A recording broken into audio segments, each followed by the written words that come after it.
I am joined here this evening by Rob Nato, Jonathan Cohen, Suzanne Carmichael, Andrea Folsom, I'm Dulcie Malapoma, our superintendent, Amy Doyle, our business administrator extraordinaire, Laura Taylor, Jody Connon, our board secretary, Lucy Beardmore, our student rep, Kipling Hedquist will be here a little bit late, I think is the word on the street. And in for Matt Stone, we have, oh my God, I'm spacing on your first name, Mr. Locke. Great, terrific, Alex, great. Can we please stand for a pledge of allegiance? I pledge allegiance to the flag of the United States of America and to the republic for which it stands, one nation, under God, indivisible, with liberty and justice for all. We have two sets of minutes, one from for non-public from November 18th, and approval of public minutes from December 4th. Do I have a motion to approve these minutes? So moved. Second. Any discussion?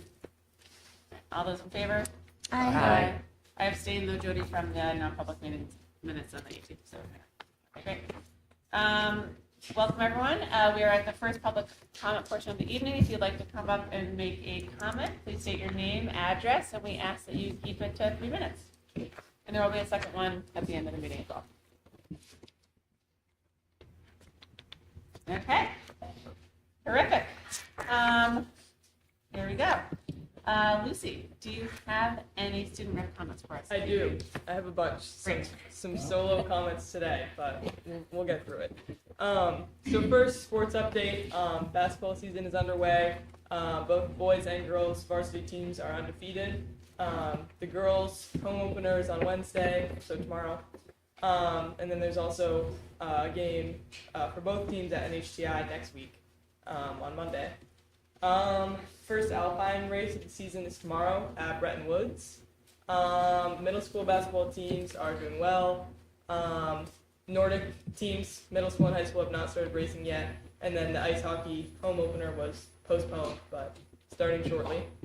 I thought we were going to be done with Maddie Lane updates, but I have one more. She got 48th at Nike Nationals, which is super impressive. This afternoon, she was filming a segment with WMUR that came to the high school. I don't know when that's airing, but sometime soon.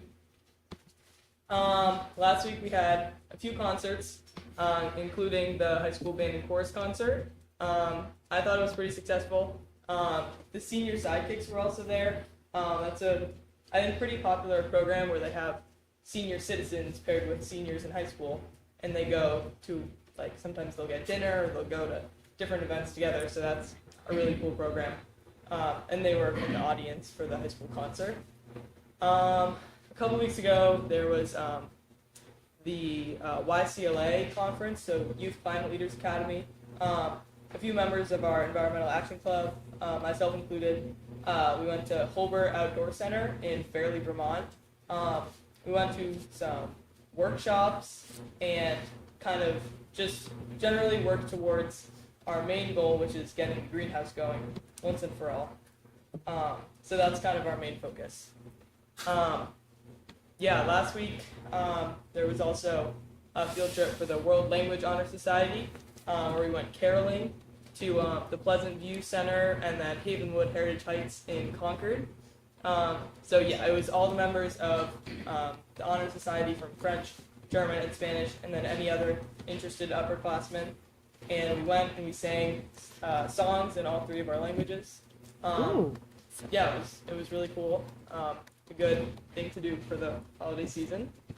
And then, some other field trips. So the aerospace engineering class took a field trip to the GE electric plant to learn about careers in engineering. And then the intro to law class took a field trip to the Merrimack County Jail and Superior Court. Yep. Miss Intro's class, I always hear good things about it. They take a lot of field trips. So, and then the last thing, I'm sure you've all heard of the shooting at Brown over the weekend. And I know we have a lot of Hopkinton alumni that are there. They're all home safe, but, certainly something that nobody should have to go through. So yeah, we're thinking of that. I'm happy they're home safe. Okay, any questions for our student rep? I have a question. Yeah. Do you ever carol at Park Ave or at the Meadows? No. No. Okay, and do we ever take our Harold Martin carolers on tour, for example, the senior lunch, because they're amazing? We could. That's a good idea. Would you ever carol at the SAU?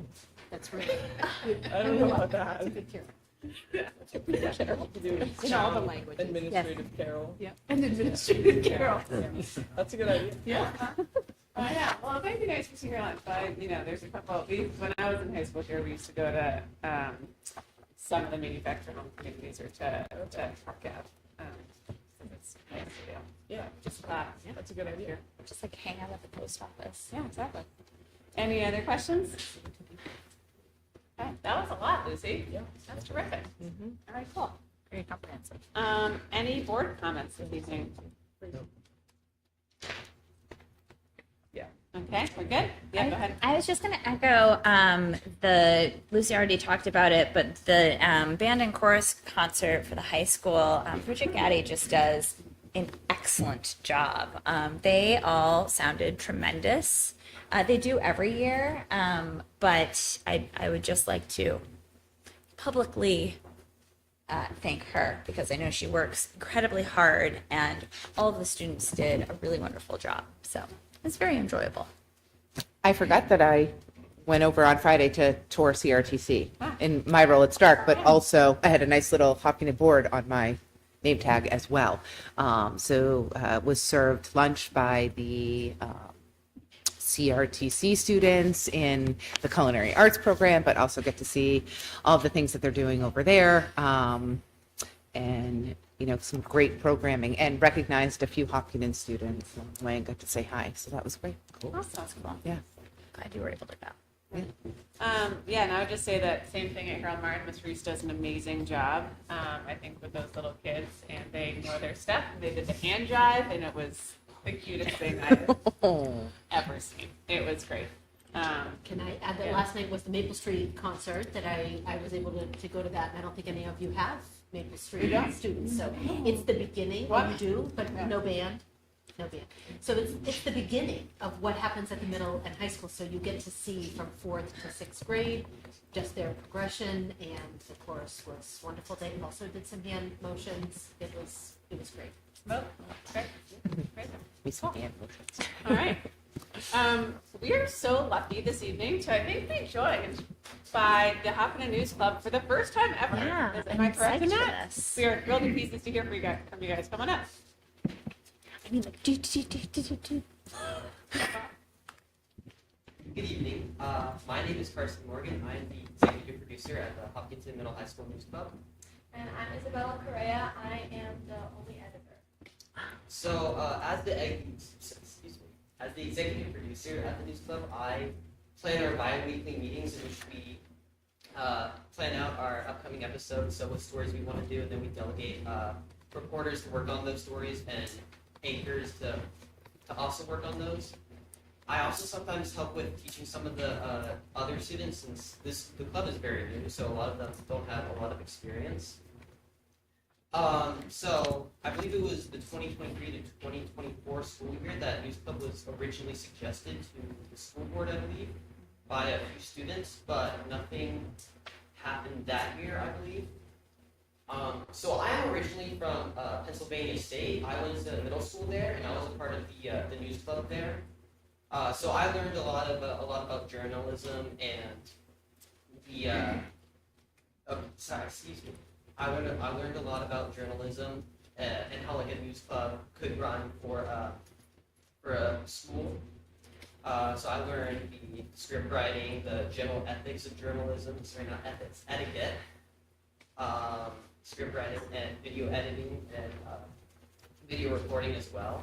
I was also close with the teacher who ran that, so I learned a lot from her, and I brought that over to Hopkinton last year when I moved here.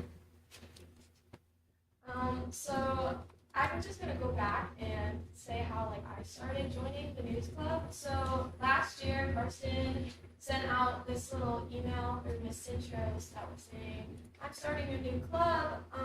It's like a news club and it's gonna be fun." And I was like, "Okay, we need editors, so I'll go over and join." And I thought the idea was really awesome, so I decided to start editing and.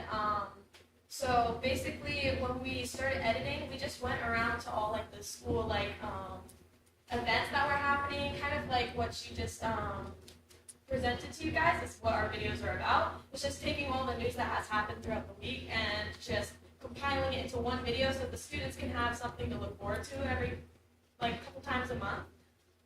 So we like to take from like the Spanish rooms and the language arts, and we do a lot of sports updates, which we can now interpret back into our videos because it's been a little gap from fall to winter. And we also go around to like academic updates, like we like to cover field trips, and oh yeah, and how we film. So we film in a variety of places. So sometimes we delegate tasks to certain students where they can go home and film, they can compile a bunch of videos and send it to us, or they can give me a bunch of pictures and videos and I can compile it. We have some people doing voiceovers, we have some people that film in the library, we have a green screen in the library, and so we just have the anchors sit in the library and record their video, and they send it all to me, and I compile it into one big video. And we do get some of the action shots from sports coverage videos. Yeah. So we have a lot of people in News Club. I believe there's about 50 something in Google Classroom. But just some big names are, there's me and Bella. I'm the executive producer, as I mentioned, she's the editor. But we also have Aurelia Madison, she's our script writer. We have Kipling Hedquist, he is our sports commentator. We have Kira Warren, she is our camera worker. And then we have a lot of different reporters. They come from a lot of different clubs, so they usually represent a club, and they tell us about a story that they tell us about something that's usually happening in that club that they want to share with us.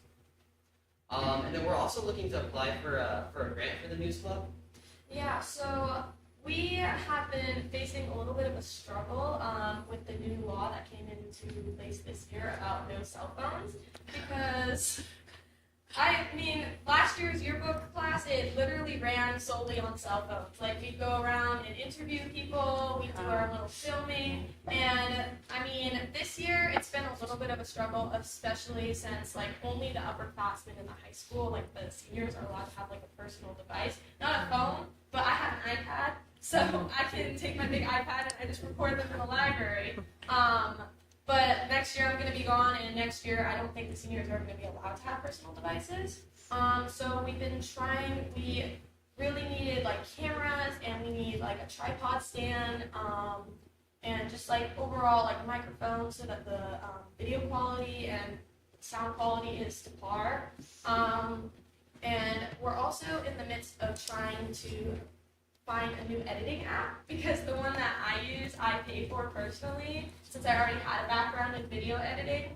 But I've been trying to find a universal app that the school can either have a little grant to fund, or it can be free to students, but I'm trying to find my little protege for next year.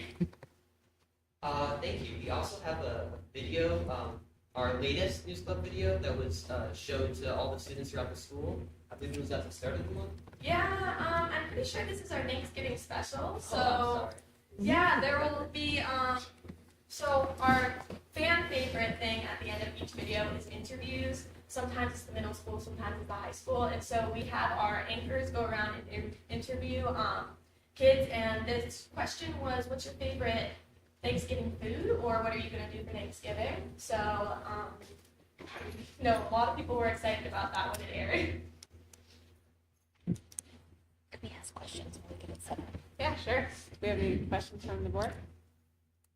Where does it air? How do you Yeah. publish your news? So when I'm done editing it through the app and I compile all the videos together, I upload it into a Google Drive, and then I make that specific drive accessible to everyone that has the link. And so a day or two before the episode is supposed to be aired, I forward it to Ms. Cintros, and Ms. Cintros forwards it to the principal so that the principal can review and make sure it's school appropriate.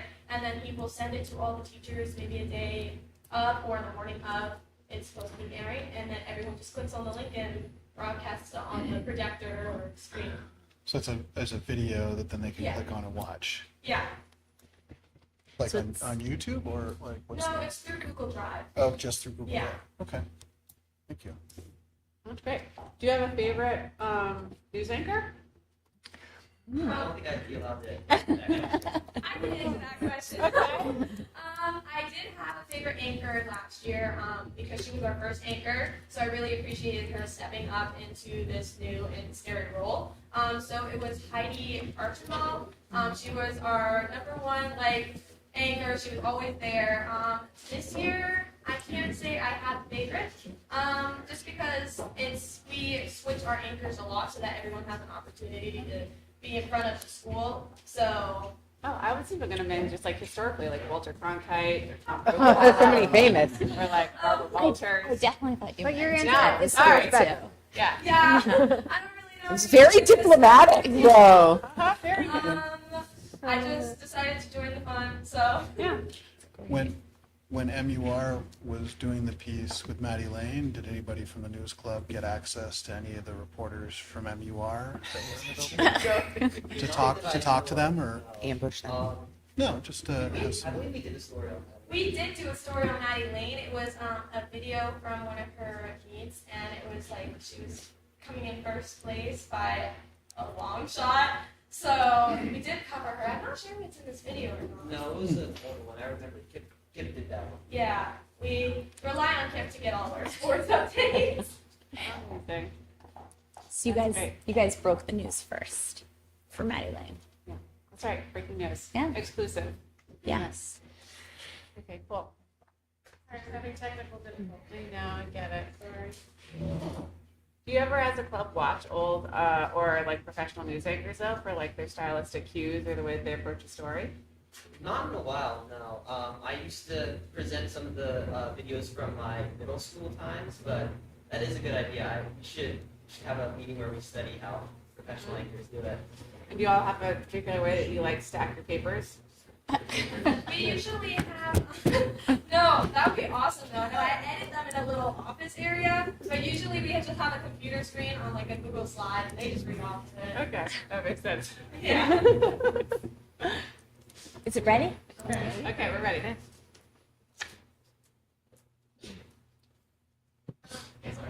Oh no.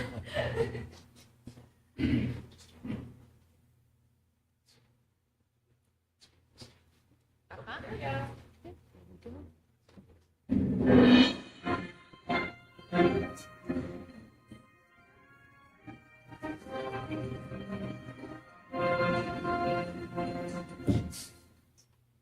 Good morning, Ross. I'm Ian, and I have lunch. Today's guidance for expansion is sister school. Today we have news about robotics, seniors, and graphic design and much more.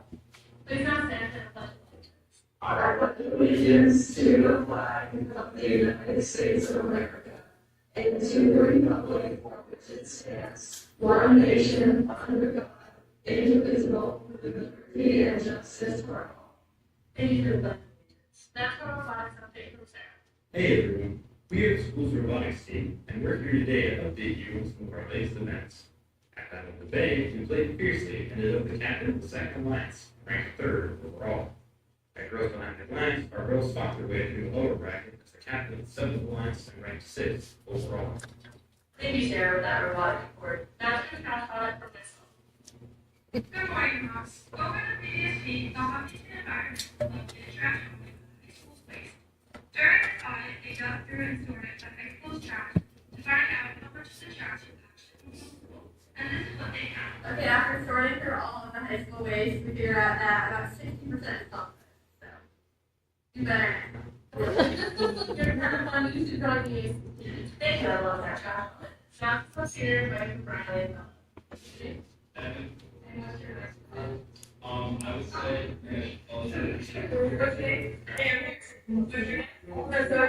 And is to care about their grades freshman year. They do matter.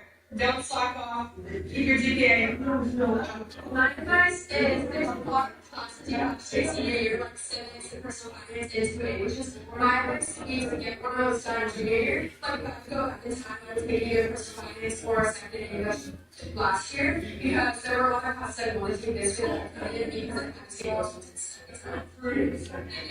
You're what? Alexander. And what's your advice to the other class? Do you get study goals? Who's your Great.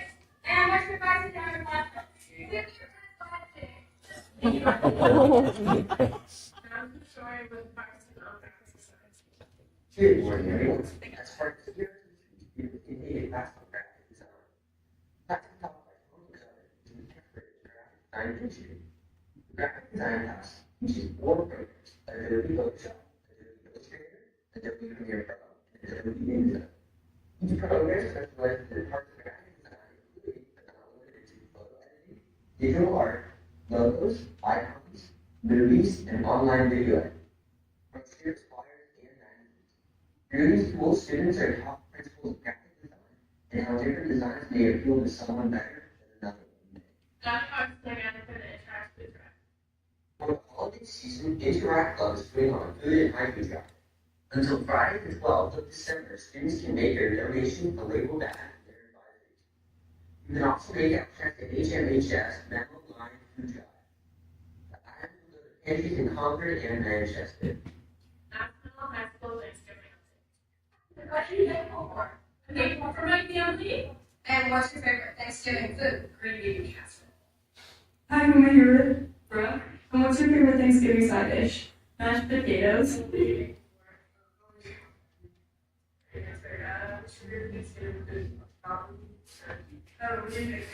I'm thankful for life. What's your favorite Thanksgiving food? I'll say turkey with gravy. Who am I here with? Nellie. And what are you thankful for? I'm thankful that my family can come spend Thanksgiving with us.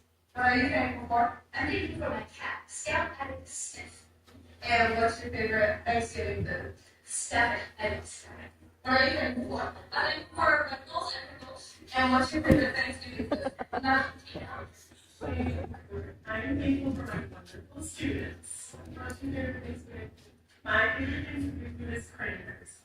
Hi, who am I here with? Julia, And what are your plans for Thanksgiving? I'm having family come over and then we're going to group lunch. I'm all for today, Have a good rest of your day and weekend from all of us here at the studio.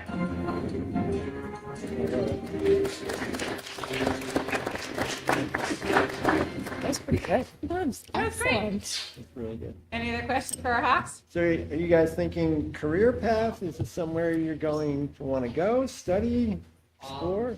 I personally am looking into something with journalism. I'm not too sure yet. I'm still a sophomore, so I haven't delved too deep into that. Nope, this is just a hobby for me. I'm actually looking to go into law, so. That's excellent. Anyone else? I was impressed. Yeah, super impressed. This is amazing. Really, really cool. Thank you guys. Yeah, thank you so much. All right, you want to do a photo? Can we take a picture with you guys? Yeah. And then you can put it in your next thing. I mean, if you want to. That's cool, Andrea. Bye.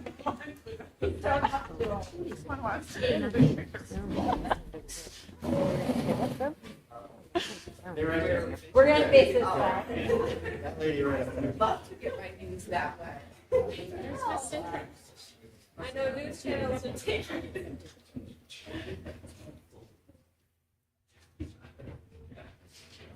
Get it.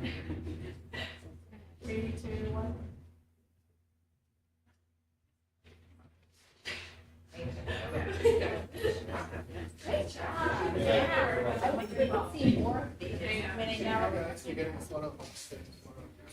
Yeah, very much that. Behind the scenes.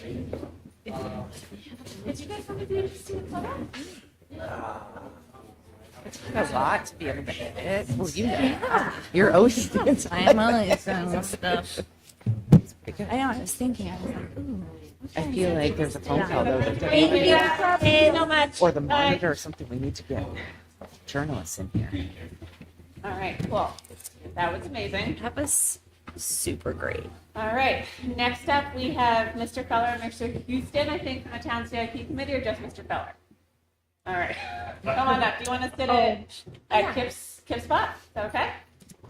Next to Lucy? That's more comfortable. Just Have a seat. here, yeah. So first of all, I don't think it's fair that I had to follow back. I know. I know. Is it great? Okay. Okay, thank you for coming. Well, thank you for having me. I appreciate it, and the committee, and especially I want to say hello to my next door neighbor Suzanne, which we never see each other. I know. Never. But you hear my dog. I'm so sorry. That I do. I'm going to try to go through the presentation that was distributed as quickly as possible. I know you got a lot of things on your agenda, so stop me if we're going too fast. If you want to talk about something in particular, just slow me down. Thank you. And Alex is working to get it on the screen. Oh, okay. Okay. Yeah, you can jump in if you want. Yeah. Okay. While he's doing that, we'll just go over. So I put the first couple pages in here, just really tell you how the committee was formed, what it's supposed to be doing in jurisdictions. It was enacted at the March 15, 2015 meeting, and it's supposed to look over all of the school and town functions, including the town budgets, the school budgets, CIP budgets, as well as the 2 precincts. I can tell you that we have not done the precincts. And this year we took, I think, a great leap forward in trying to coordinate with the school better, which I'll talk about more in a minute. So the definition of capital, which we're supposed to be looking at, as defined, was anything that has a value of over $10,000, 5-year useful life, and is non-recurring in the budget, and any bond financing. And you'll see in some of these things, not so much in the school, but you do see it in the town, that in our schedules, the bonding is there, although the bonding is not in any of the numbers for the appropriations that go into the CIP. However, it's in the RSA that it has to be part of our plan. Our committee is, I am the chair. I missed that meeting when I was elected. That's what happened. Oh, no. Don Houston and Jim Fredema are the elder as far as longevity on the committee, and they provide a lot of history to us. Mike Foley and Billy Palazzolo came on last year, and they've also been very valuable helping. This year, Karen Hamilton from the town attended, I think, all but one meeting, as well as Laura and Jim. So, Alex, I think we're on slide 6. one more. 2 more, actually. Yep. Next one. And then one more. Got one more, okay. So this just says, and what we did this year is, we really didn't change anything in the forms and whatnot that were on the website. We did a lot of talking about them and what they were about, but we didn't change anything. So the request this year, the $400,000 going into the CIP, is what we have in our plan as well. And this just says it's $25,000 more than we thought we were going to have to put in last year, and $50,000 more than the actual appropriation from last year. Next. Now the big thing is, and one of the things that we're charged with is long-term planning. So obviously, especially this time of year, you're focused on this year, but we're trying to look further out and make sure that there's no spikes or valleys in how we're funding long-term plans.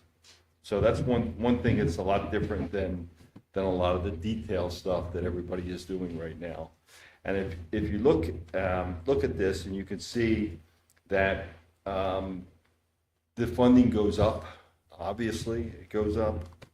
But what the real thing here is all the zeros out here. And one of the things that we'll talk about is it would really be helpful if we extended if the school committee extended their forecast for 10 more years, because right now the plan is showing a $1 million deficit in 2034, which is exactly the charge we're charged with not allowing that to happen.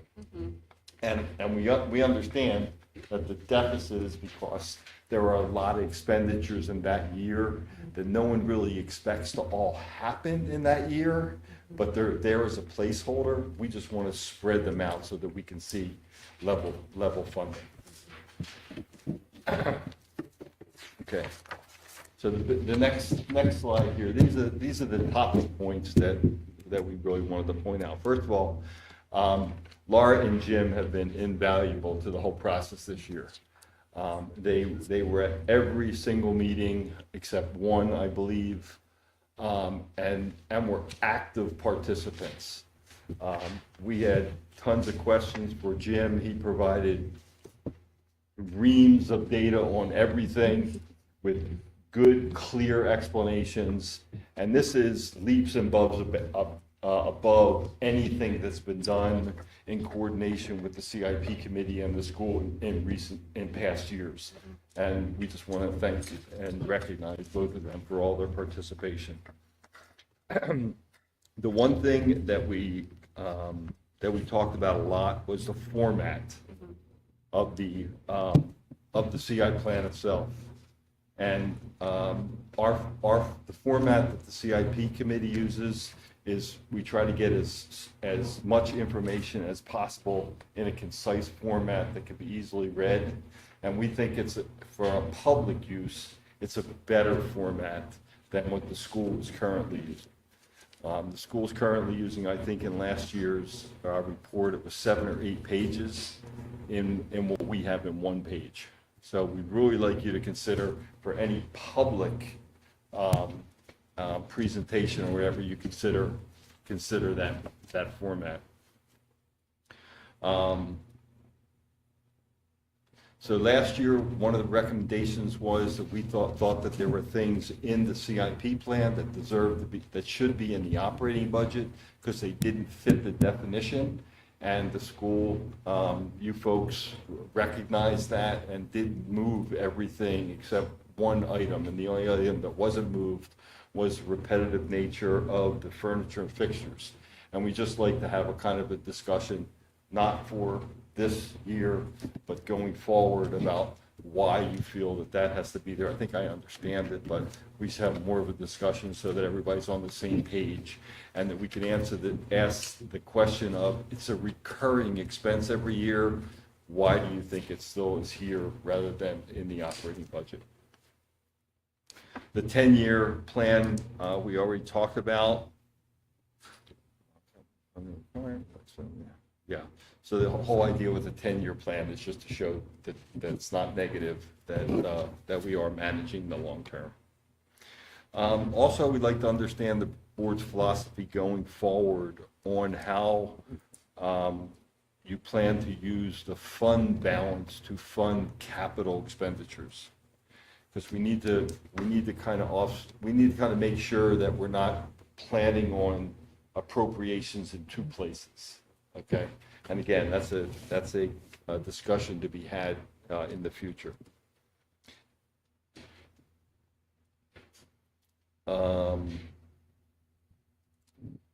Okay, this is the communication thing. Really, I think we have the communication thing under wraps now. But last year, in between the time we worked on our plan and the actual budget, there were a lot of changes made that we weren't aware of. And again, I think we've bridged that gap now, but we just want to make sure that the communication continues as it has this year. And then what we really like to do is after the town school meeting time, when everybody's taking a deep breath and thinking that it's a cakewalk for the next 4 months. Yes. We'd like to sit down and say, we have some things that we want to discuss, not priority items. They're things like, why do we have so many funds? And does it make sense from an administrative standpoint, from a reduction of audit expense standpoint, to try to change the definition of some of the funds to consolidate them?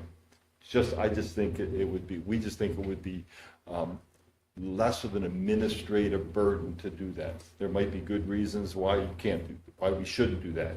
Anything like that would have to be done way in advance because it would require a warrant article change to change any of those. That's really it. We look forward to continued partnership. We think we made great strides this year. And questions? Thank you. Any questions? Yes. Dave, I have a question about the 10-year piece. So the difficulty in my brain going out 20 years is a long way. And I'm curious if your committee considered a 10-year rolling perspective. So there's never an end year.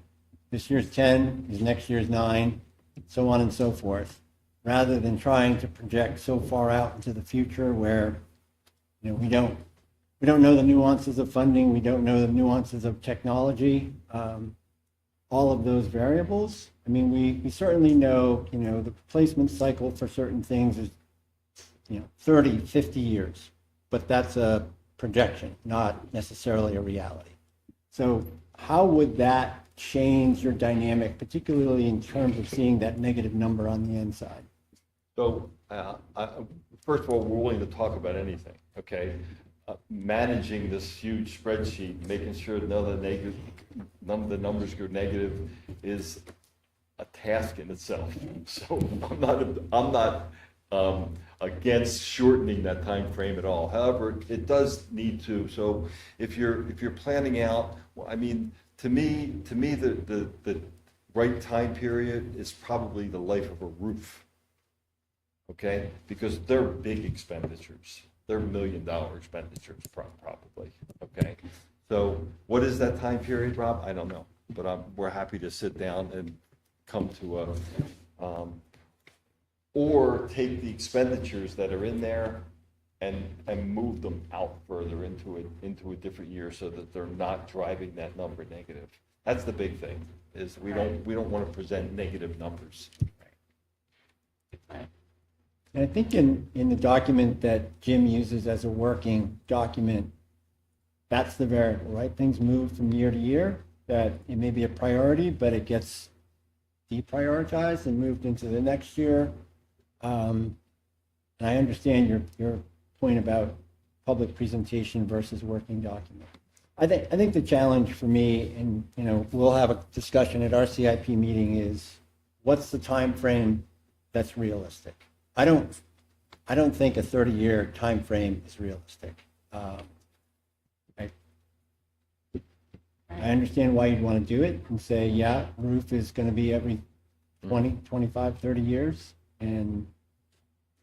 But I don't know if the whole CIP could be built around those kinds of things. Well, I also wonder, this will not fit within the context of your format, I think, for the CIP committee, but it's almost like you need a bike rack or an expected range of like a roof value, right? Where it's like, if these were done in 1997, it'd be up in 2027. I'm making stuff up, right? But it's like you want to be able to track what down year potential items are so you can track them as a committee, and then you want to know what the expected life range is so that you, as a committee, you can parcel it out. But it is hard to maintain a 30-year. So I hear what you're saying, but I think it's really trying to think about like what is the information and where is it being logged so everyone can track it. And that's kind of what the town does, is they have like we take the vehicles, all the vehicles the town have. They know that the pickup trucks need to be replaced every 8 years. Right. So they have that every 8 years. You see that. Right. And that's how they do it. They track it in the notes, Yeah. in the explanation, so that you know that it goes out like that. And I'm assuming they amortize that cost over those 8 years, and that's what you're saving towards. So what we do is we make sure that we know that this expenditure is occurring 10 years from now, that every year we're building value up to get to that, to cover that expense. Yeah. And like you said, every year, 3 times a year, it changes. Right. And that affects how much money you're putting into each fund. And again, the other thing that the committee tries to do is it tries to not move the total appropriation target going 3 years out to what we said last year. So we might have to move allocations from one fund to the other, but we try to keep that total allocation so there's no big surprises. Doesn't always work that way, but. So can I ask you about the role of your committee in terms of making recommendations? So later tonight, we're going to be talking about warrants, and the CIP will be one of them. And at least coming out of the Finance Committee, the number was $350,000, same as last year. So what is your role as a committee as we work through the process with the Budget Committee? It sounds like we have a separation of $50,000. Not that I disagree with your number, but there are other reasons why I agree with $350,000. We are, our number's the same as your number right now. I just pulled that 400 off of the website. So, but anyway, our role is a recommendation and a third party, and we have no authority whatsoever to with the budget committee, with the school board, with the select board at all. All it is the recommendation, and we've reviewed everything. We agree or we don't agree, and that's it. It's another set of eyes for both boards. Right. To consider. Okay. Right. That's great. And tomorrow I'll give the same exact presentation to the budget committee, and that's it. Great. Yeah. Any other questions for Dave? I had one question for the CIP, the one page CIP format. Is that the current summarized plan at the bottom? I guess my only question is, what kind of feedback have you guys received from a one-page plan like that? And the only reason I ask is part of the reason we have done a detailed plan is because of a request from residents to really be able to understand the specifics of what we're planning for and what we're purchasing. And so there is a part of me that is worried that if we only were to provide this kind of a one-page plan, that folks would be worried that there would not be enough transparency. There is nothing that's on your multi-page plan that isn't on here. Oh, I see. I was only looking at the bottom one. I was not looking at that one. I was only looking at this little guy. No. And that's why I was like, oh, only this? I don't see No, enough. I see. It's this and yes. this. Got And it. This contains everything that's on your. That makes more sense, the top and the bottom. I was only seeing the bottom part and felt like that wasn't quite enough. Oh, thank you. Anything else? Dave, are there any differences between what you have here and what's on our plan? I've spent some time, but juxtaposed is not easy. The numbers are the same. You want to address that? There's, They were the same as of 10 days ago, that one. If you made any changes in the last 10 days, then this is not the same. right. Dave and I have been working together to make sure that the numbers are the same. Right.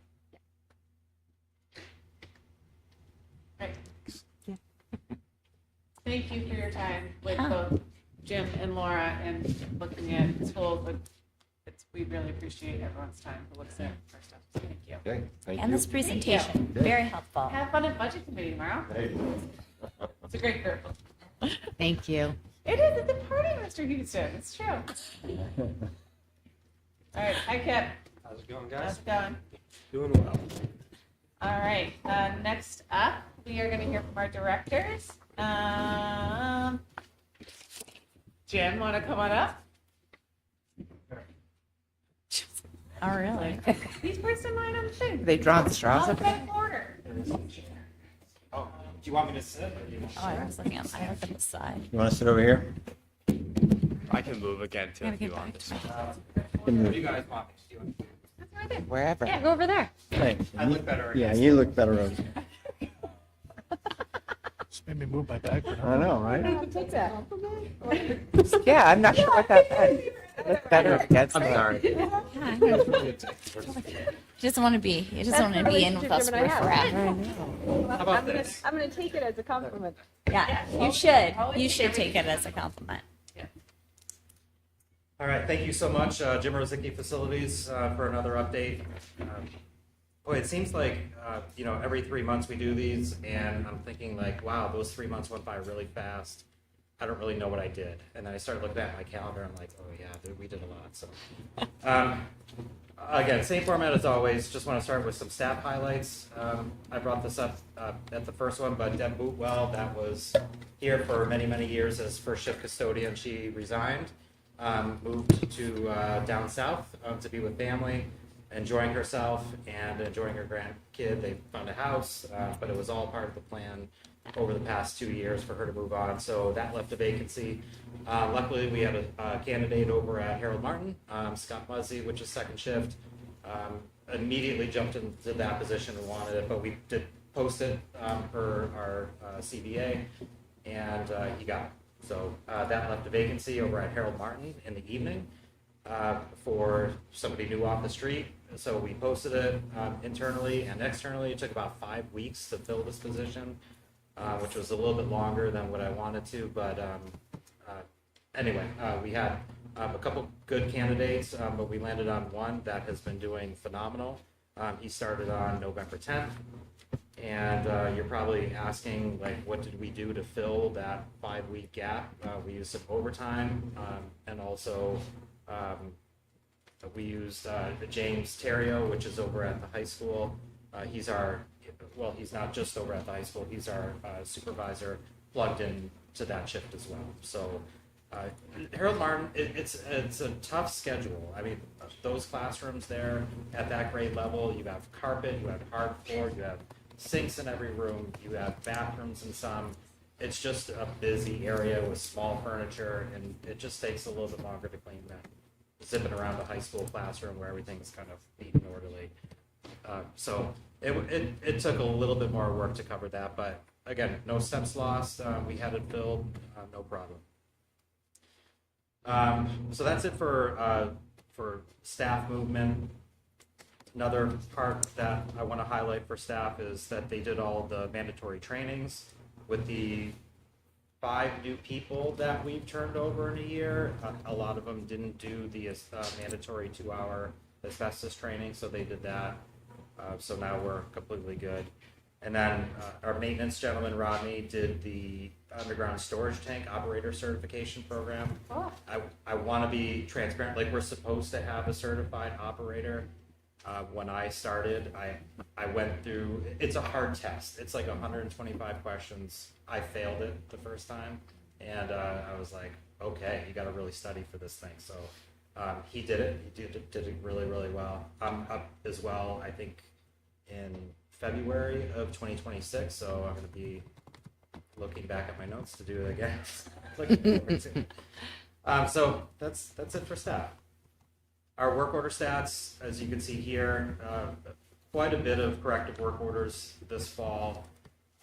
Some of them were due to events and activities. I just wanted to explain a little bit about this category wheel here too, is and our CMMS system, which is our computerized maintenance management software. Our events, our building use events program and our work order program are the same company, and they're connected.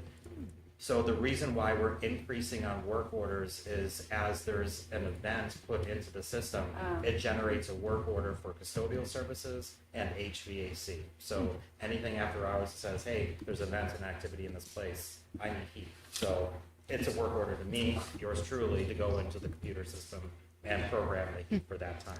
So with the increase of activities, especially over at the high school and concerts and everything, we just had a lot. So these aren't completely like, oh, we just got 226 job tickets. A lot of building use, ones that take 5 minutes to do it, or an alert to custodial that we're going to need some extra cleaning in that area due to that event, is represented in this graph. So obviously HVAC seems to be the biggest one. We did not have that many HVAC issues. There were just a lot of events created that needed HVAC programming for that specific service. So, And same thing with custodial, which is the blue triangle area there.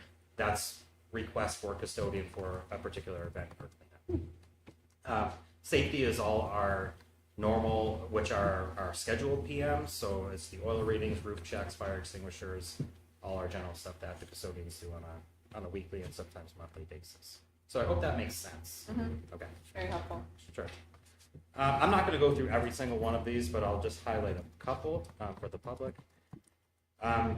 Again, just want to highlight James Terrio. He's just a valuable part of our custodial team. He's the face of the high school, very helpful, gets things done, and I just want to recognize him publicly on that.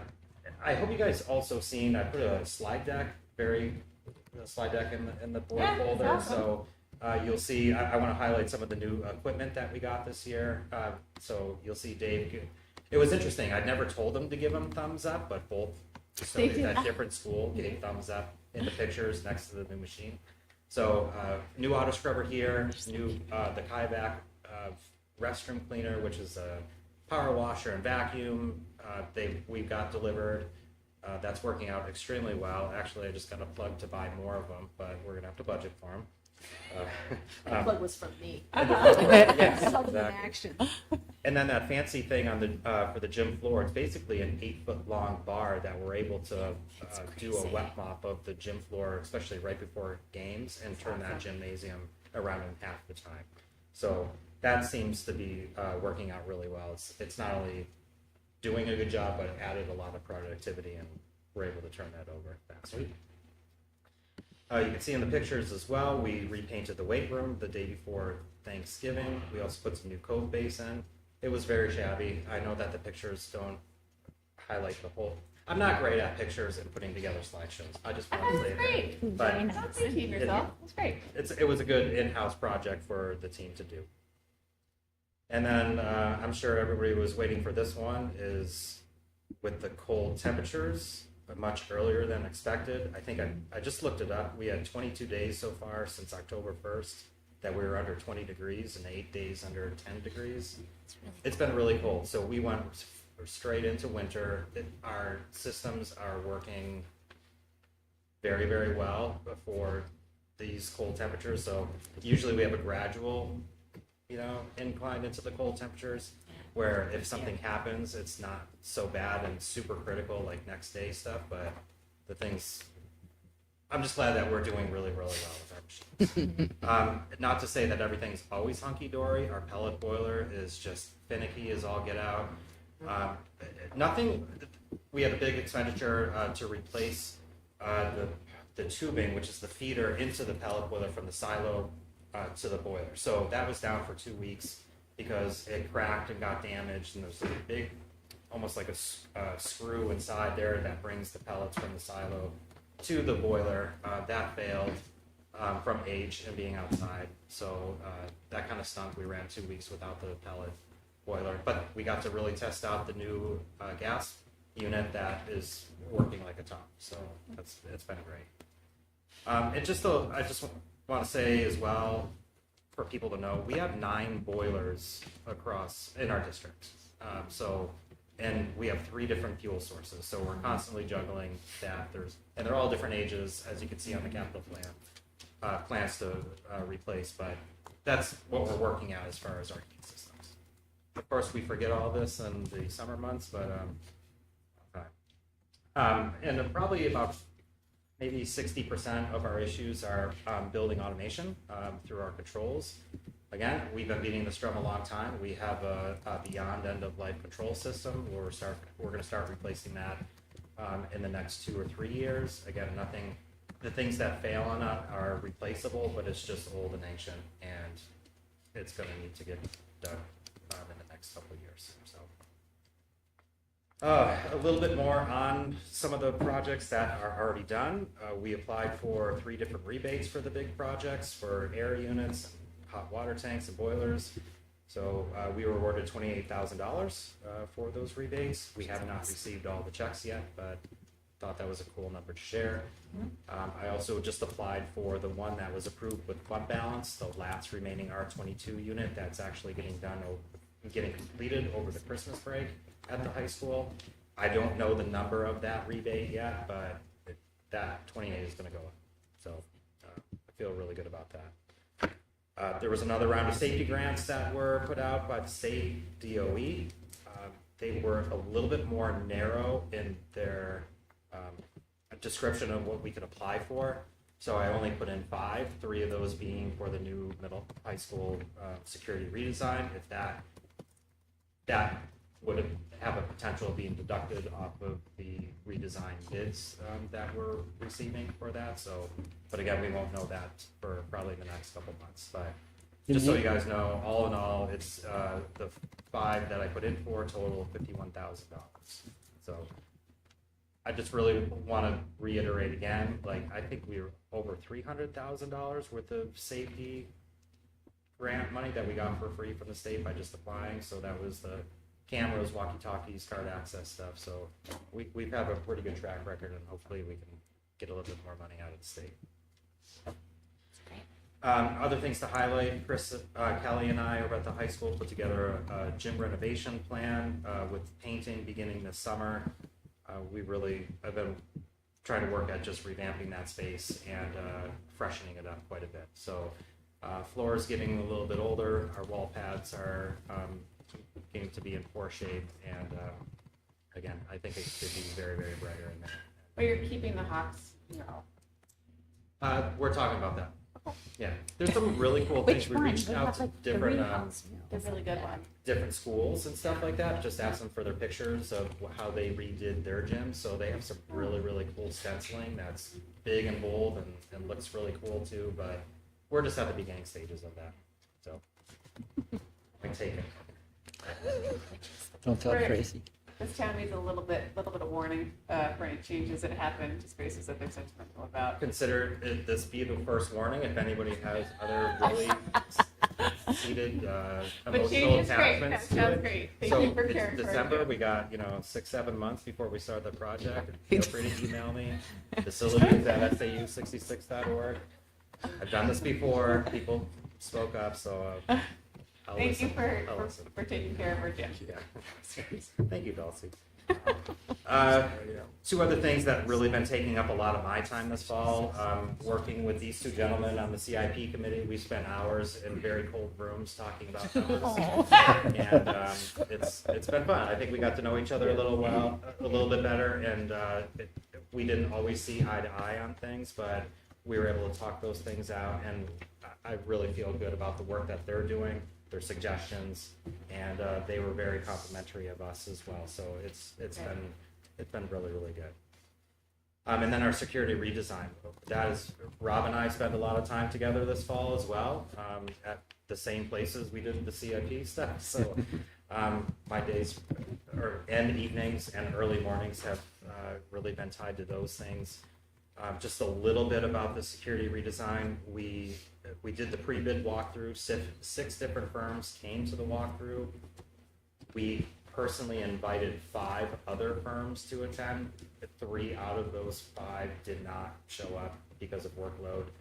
And then as we got to this point in the process, 3 other firms dropped out of the bidding process just because of workload. We did receive 3 bids that were due yesterday. We did the bid opening.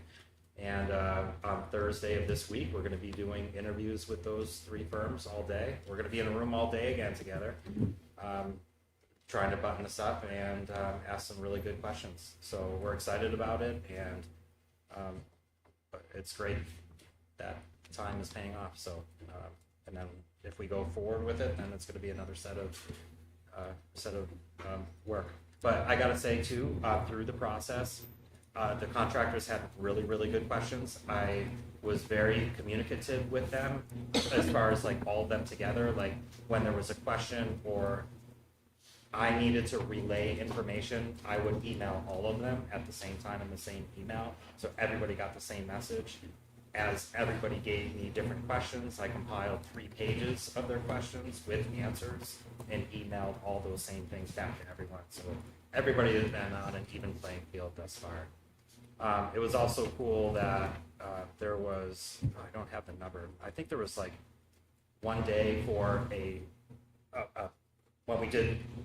after we did the pre-bid walkthrough, we opened up the school for those contractors to bring for the GC to bring their preferred contractors to go through the nitty gritty. I think we had 45, 50 people on one day after school walking through the space. Those are all specific trades of electricians, fire people, HVAC folks, but it was cool. Everybody was getting along and really getting above the ceiling and asking a ton of great things. So it really gave cred to the GCs that are bidding, that they're taking this very, very seriously and their numbers are sharp. So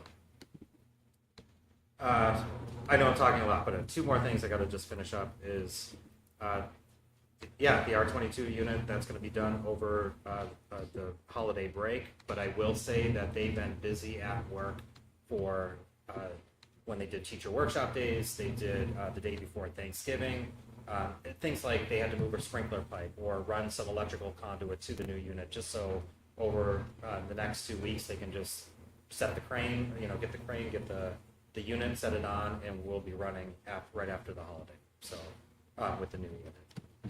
Very happy with their time frame. Usually this project will take maybe 3 or 4 weeks, but they've been doing it piecemeal and we'll be able to finish up with no interruptions. Last but not least, the stair treads over at Harold Martin.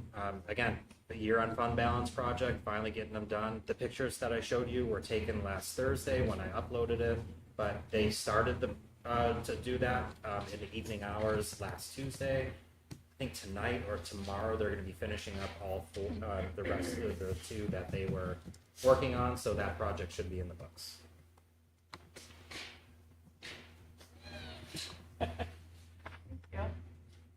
Yeah, that's it. Well, and you're always looking for great substitute custodians, right? Always looking for great substitutes. Yeah. All right, so if anyone knows anyone, send them our way. Yeah, right? They pay really good for it too. Yeah. Any questions for Jim? Great report. Thank you. Any questions for Jim? He answered my 2 questions as he was going, so thank you. I was really impressed with your number of work orders requested compared to the number completed and closed. It was fantastic. So just so you know, remember it's the kind of rolling. So there may be even a month Did where you just take the win? yeah. It's amazing. We're good. They're awesome. You did so well. He did. I know. He was up. I know. So there could have been a month in the past, probably December, where they were all closed. It's, yeah. It's an arbitrary A minus. Yes, in his head. Any other questions for Jim? It looks great. Yeah. Fantastic job. I think I would just make a comment going back to the beginning of your presentation, and I know everybody in the board is aware of this, but I just want to draw attention to it for a second. And this is the cost of attrition. And so when we have Deb leaving, and then we're lucky enough to get that position filled, but then it takes us a while to hire, then we're filling that gap with overtime. And so I just wanted to emphasize that point, which I know everyone here is aware of, but this is the cost of losing staff. Right. And so this is always something that's important for us to keep our eye on when we're thinking about, a big driver of the budget. So I would just sort of go back to that. Great job in handling that, but you can't just hire somebody to replace somebody else that leaves. So I think it's always an important thing for us to keep our eye on as a board. Yeah. Good point. Okay, thank you. Did you put the photos up in all the schools so that everyone can see all the amazing work by your team, maybe? Dulcie, they're in the schools, they can see them. I know, well, no, you don't see them at middle high school. Thank you, Jen. Thank you. Thank you so Amazing. much. All right. All right, Mandy.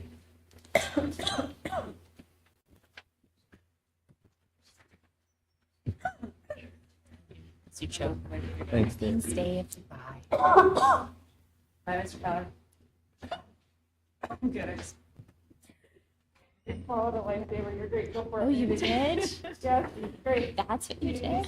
That's ironic. No, I'm totally, yeah, exactly. That's why she can still no, breathe I'm good. well. I'm just going to be uncomfortable, but I'm breathing. You're good. Go for it. Breathing is important. That's right. Number one. Oh my gosh.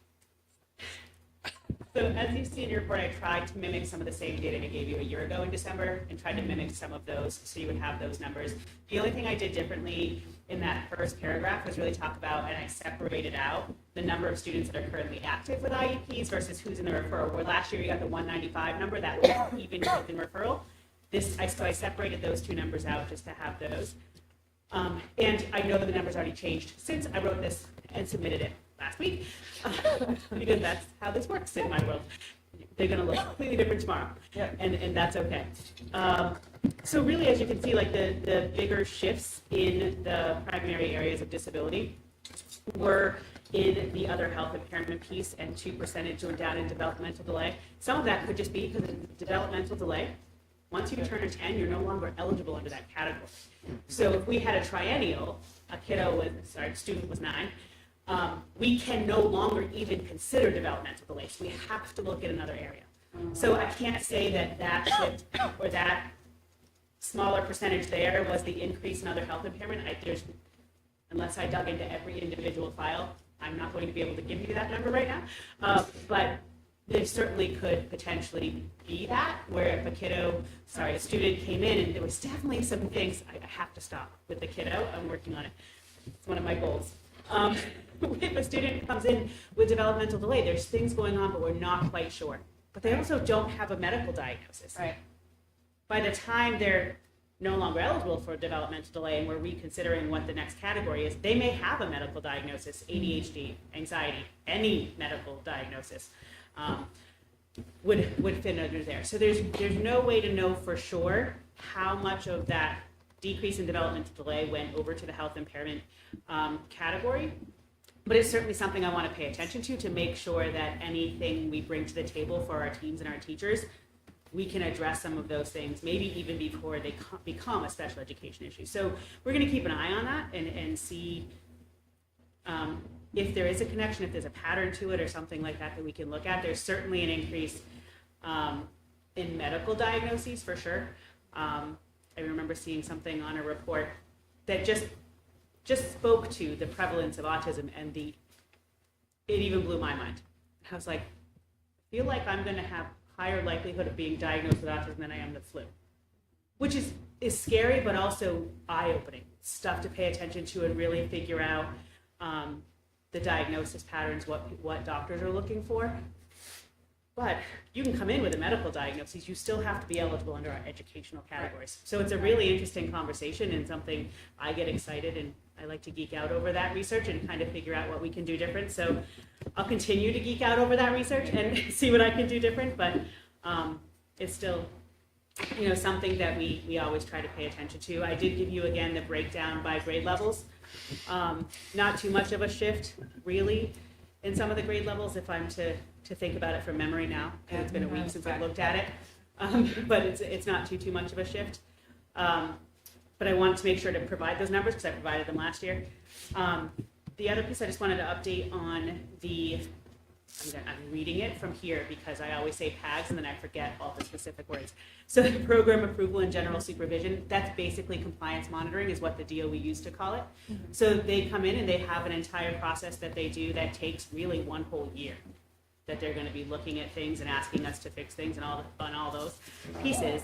But we just finished the discovery phase. So in the discovery phase, we had to provide them with a ton of information. Most of that was all desk audit things. So it was just a matter of our PAGS team making sure service logs were uploaded, everything that they would be looking for that wasn't available in our Nessus system right away was uploaded for those specific students. So that was completed in November. They've already reached out. We're like, we have a question on this one. They asked the other day about a service log and what this means. All I had to do was go in, give them the explanation. They were like, great, completely aligns. Thanks. They came in last week to do an observation of educational environments in this special education world. That is, if we have separate programs, we don't, but if we did, they'd want to see that environment. A special education setting would be another environment they'd want to look at.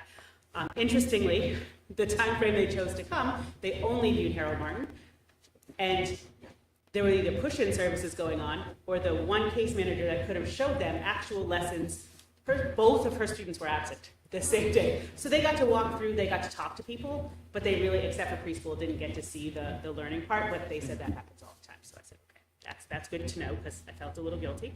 And then also earlier in December, they held what they call a parent listening session.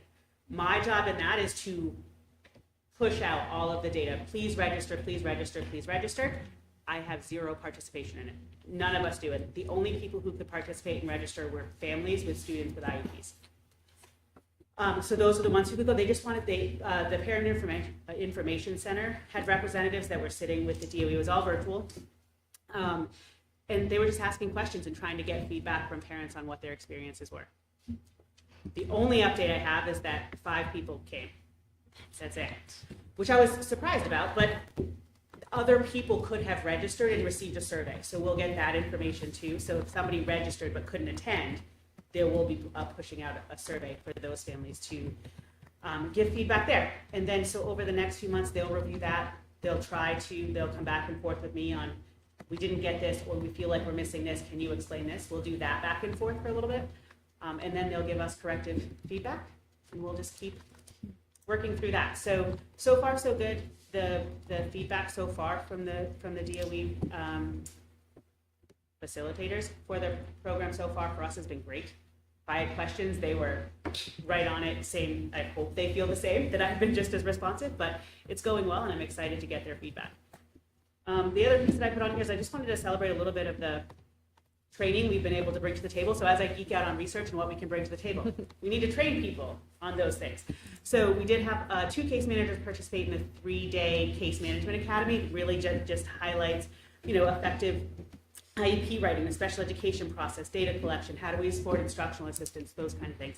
And those were 3 sessions that they went to. 6 of our staff members participated in the executive functioning skills training with Peg Dawson. The reason it's 6 is because we can only let so many people out of the building at one time. It was a full day event, but it was also an event in our group that we actually had to turn people away because there was too many who signed up, and we would have maxed out the capacity of the room. So that was really exciting for us as a regional group. And then we also had 4 staff members participate in the LEA representative training, which basically just says they can be there in place of me at an IEP meeting and be able to make decisions. Really, it goes along with what does a good IEP look like? What is the special ed process? What are the students' rights? What are the parents' rights? Those kind of things are reviewed. As I was sitting over there, I realized I didn't add in is that we also provided 2 rounds of CPI training for some of our staff members here on the in-service day in October, and then again during the parent-teacher conference in November. Awesome. What does that stand for? CPI? It stands for Crisis Prevention Institute. It's the non-verbal crisis intervention training. Okay. Yeah. Wonderful. Any questions for Mandy? Busy. I have a question that I wanted to ask last when they were going over the Green Tree reports and the whole concept of, developmental delay and when kids start school. Like, how do you factor in a kid who comes in with a late August or a September birthday versus a kid who, has a January 1 birthday? How does that factor in? So, on special education assessments, it is going to be age-based. So, being 5, being in kindergarten, for example, on the dial screening that we give during Child Find or Upper Advance if they're in preschool, that is all age-based. So if they're 5 years and 2 months, they're going to be compared to a student who's 5 years and 2 months old, not a kindergarten student. That's that piece of it that we always take into consideration from a special education lens. From an Ames Web lens or Early Bird or stuff like that, it may be a little bit different, but in our special education evaluations, usually it's age-based, especially then, because a kiddo that has a birthday in November who's in kindergarten is far different than a kiddo who has a birthday in July. Thank you. Mm-hmm. Questions? I think we talked about this in the past, but the 5th grade, which was 4th grade last year, that are at their high. Yep. They have been high for years. Mm-hmm. Is there anything that we can look at to see if, they are could be identified differently than they are? Is there anything that we're looking at for that? From a evaluation standpoint, Yeah. I myself have been involved with them Yeah, because I've totally. just been a part of that crew. They are eligible. Yeah. So, and I can speak, I think I've spoken to it before, but I'll repeat it. When they were younger, and because of COVID, Right. I'll be honest, I was a hard no at referral. Right. Like, they've not had a normal day. They're going every other day. They're going with half their kids. There are so many factors that play in, especially at that developmental stage, that concerned me. There's only so long legally Right. I can continue to say that, oh, well, it was COVID, we have to give them more time. Right. They were given interventions for a year, for some of them 2, Right. some even longer, Yeah. before we even found them eligible. But if they've had that much intervention and we still have that gap, I legally have to find them eligible. Right. And is that a nation, like, is that for that cohort, because they were effectively like learning how to read and not necessarily in school? Is it up across the country? Or? I'm going to say yes without having any hard numbers in front of me. But you'll see it, like right now, everybody in our regional group is talking about our preschools and kindergartners and the needs they have coming in from emotional regulation standpoint and things like resilience, all that stuff. These fifth graders are the reading writing. When you look at some of like the ninth graders, those executive functioning skills, because they missed a lot of opportunities to practice those skills by being in school. Right. Thank you. Mm-hmm. So I was just kind of looking at the numbers. It seems like maybe it's like 18% Give or take. of the 19. kids have an IEP. I would say high 19. Where's around it? Do you know how that compares to like last year or the year before, like what the trend looks like? It's not far off. And the reason why I say not far off is because today when I did the numbers last week, I think it was 19.7% or something like that. Last year was 21. But if I do these again in January, my numbers could be 21. Right. So it is like it's a really hard. So when I say not far off, it's not significant enough for me to say like, oh, there's a major swing one way or the other. So it looks more like this as opposed to like this. Yeah. When I look at it, it does, simply because I understand the fluctuation of these numbers on a regular basis. Right. So when I look at it, it doesn't seem, there's no pattern in it that goes, you're not paying attention to something. Okay. Thank you. Mm-hmm. This is great, Mandy. Thank you. We really, really appreciate it. And thank you for supporting ongoing training for your team. Yeah, there's more coming, but it's not all That's great. official, so I We're didn't on include it. training. That's terrific. Thank you. You're welcome. Thanks so much. And that is it, right? he does have a report here, but next time if you have questions about his report, Okay. All right, so everyone can file your questions from that away for after the new year. All right. All right. Thank you, Jim. Thank you, Mandy. Thank you, guys. See you later, guys. Okay. So with that, we are hopefully going to talk through the 26-27 calendar one more time. There's a link for it. It's in your packet. There have been no changes. no right? changes. No And I changes. have not had any questions or follow-up concerns. It has been reviewed by the leadership team as well as the Teachers Association. Great. Okay. Good. Any questions from the board?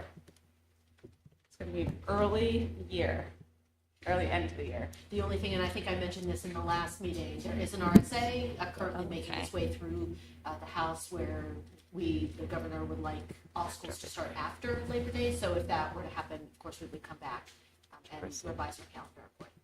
Okay. Great. All right. Great. All right. Do I have a motion to approve the 2026-2027 Hopkinton School District calendar as presented? So moved. Second. Any discussion? All right. All those in favor? Aye. Any opposed? Okay. Here we go. Wow, think about the parents. If you're out there, you can look at that up there. Plan your Plan vacation. your vacations. Yeah. Maybe not at the beginning of the year. That's right. Yeah. Yeah, that's right. But you can plan like your December vacation. That's right. Okay, we are going to talk about early retirement. Can we just mention the Oh, football? yes, sorry. So there was an agenda item for us to, at the last meeting, Dan was talking about our cooperative opportunity with Brady for football. And you had asked, what does Primex, our insurance company, think about that? What does legal think about that? So we got some very last minute feedback from them Friday. and have not had a chance to ask Brady to revise that MOU. Our athletic director, we did forward it to Dan, and he has a meeting scheduled after the Christmas break.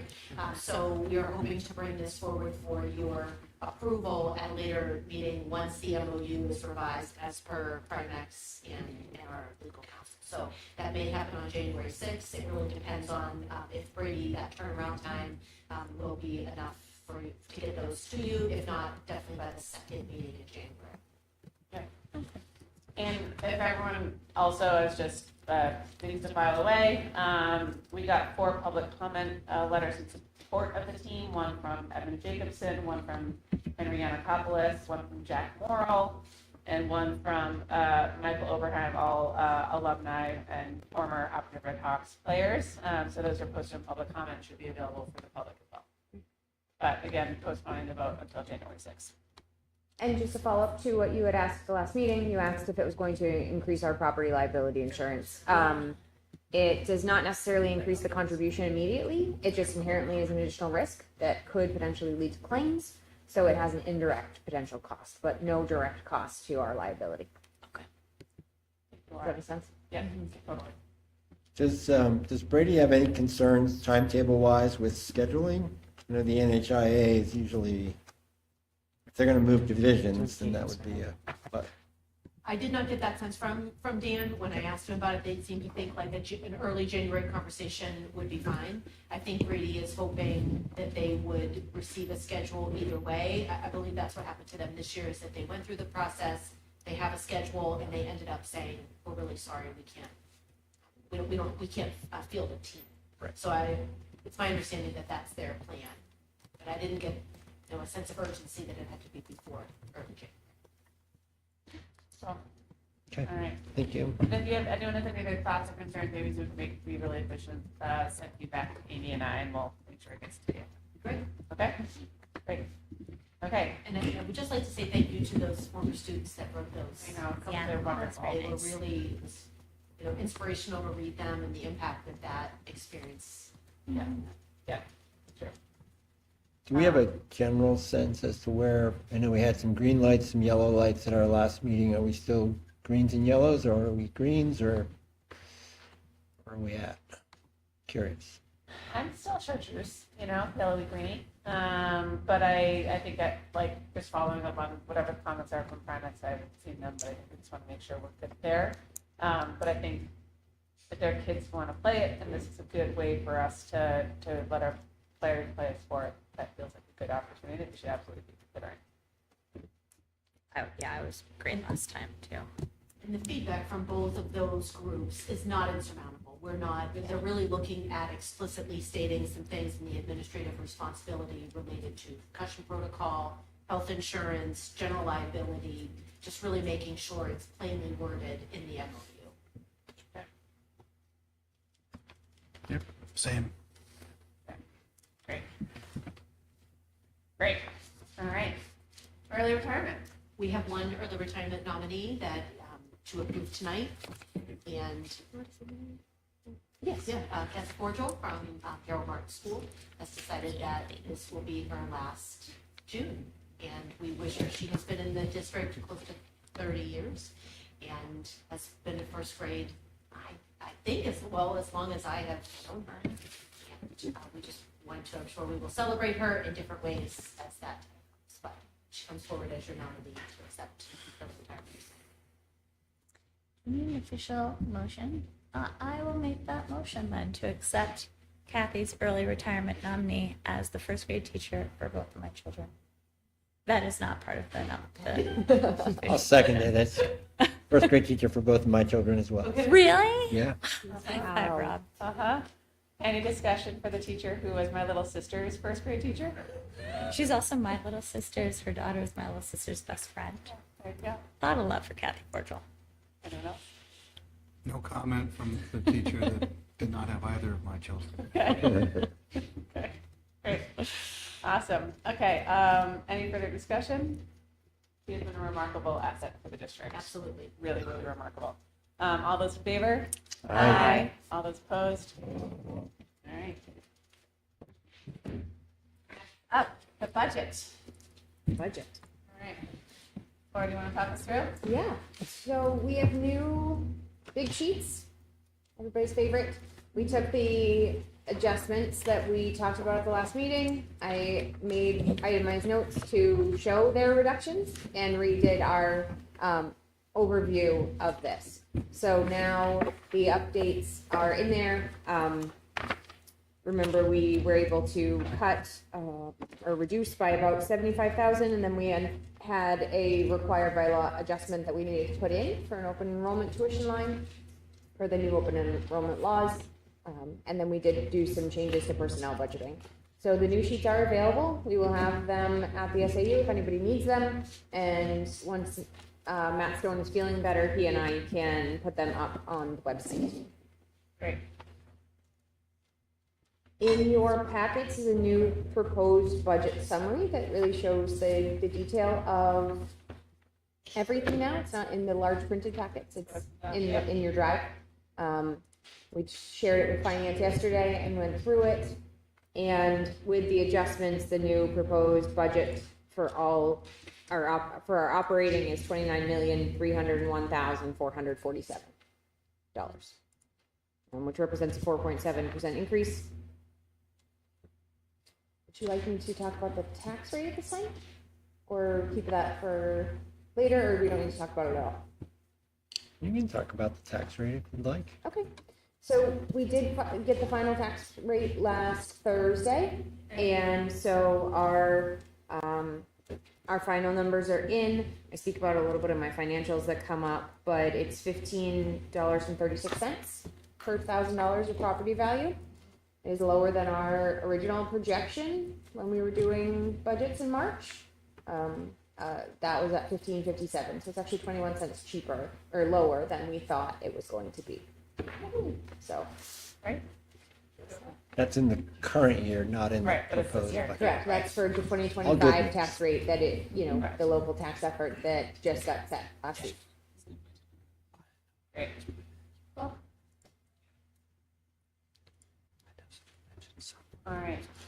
Any other questions about the summary sheet or anything else you want to add to that? The only thing I wanted to add is just in your notes, I did update the revenue as well, now that we have, a little bit more detail. And as we know, revenue kind of continues to shift and change as we go. And so I put at the bottom of this proposed summary, just a potential tax impact for you to look at as a draft at the moment.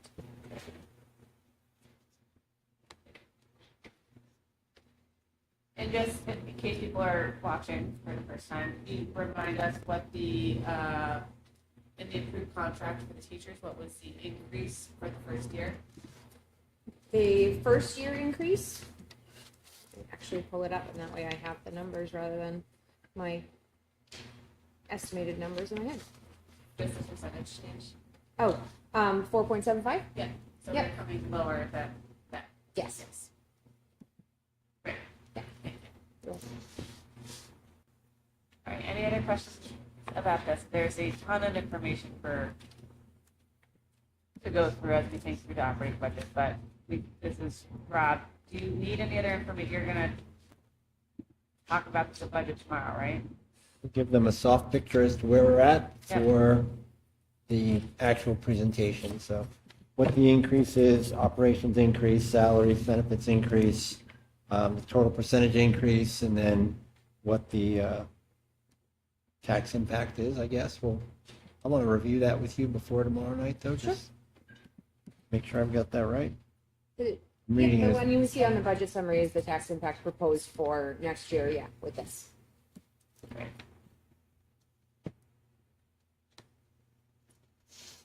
Okay. Thank you for updating all the notes. You're welcome. It's a lot. It's like 50 ticks. Yeah, it took a long time, but it's fine. And the revenue sheet that you have in there, one last thing, is the fourth column. That is also a draft right now, but that fourth column is based on a mirror image of your warrant articles that we had in March of 2025. Yep. So Finance Committee had mentioned just a hypothetical, what it would look like, right, for the mirror warrants, and so that's what that fourth column represents. Yeah. So you have a comparison. Right. We'll talk about that in just a minute. there's one other document in there. Is anyone else's has tired eyes. Andrea put together a 25, 26 warrants and amounts of just the call outs from special education trust, building repair and maintenance, technology, and replacing school district vehicles with the amounts that we finalized last year, so as the basis for discussion. All right, and you can look at Laura's as an overlay on top of that, which is great. Okay. Any other questions about operating staff before we move to budget? I feel like we're all good there, unless anyone has anything that they, great. All right, so for our warrant articles, we have traditionally looked at 4, right? And there is the option for a 5th if we wanted to do so around the health insurance trust, the benefits trust, right? We did not contribute to it last year, but if everyone wants to remember, there is one more trust that's there for benefits. Yes. We are lucky to be a health trust school district, but just put it in there for people's brains. Just to read this out for the public, last year, so if we wanted to have a 0% tax rate increase, we would contribute the same amount to each trust this year, because there would be no change in the contributions, there would be a level tax rate. Last year, we put in $100,000 to the special education trust, $350,000 to the building repair and maintenance expendable trust, $30,000 into the technology trust, and $10,000 into the school district vehicle trust. So, with that, how are we feeling about warrants this year? If anyone has any big feelings that they want to have, we can also go through one, trust by trust and think about where we are. You can also look at, I think, on the financials to see what the balance is of the trusts right now. Yes. Right, so, yeah, because that's on page 1 of each monthly summary financial. Well, we talked about it a little bit in finance yesterday, and essentially, I think the feeling was to move forward with these same warrants at these same levels. Some predictability in the course of not only what we're doing and what we're saving for, but also in terms of the tax rate. There's perhaps a little bit of a difference between what the town CIP committee, it should be a different name, because I don't know. It seems like they're between, when I say the town, it's like the select board. Anyway. It should just be like the Hopkinton CIP. Yes, yeah, Hopkinton CIP committee. But all things being equal, we feel like this is going to continue to move us in the direction we need to be. Particularly special ed trust will get close to back to where we were prior to our deduction last year, and the tech trust. I mean, it's modest increases, to the trust itself, but overall, we felt it's in the best interest of not only us but the town to keep things where they're at.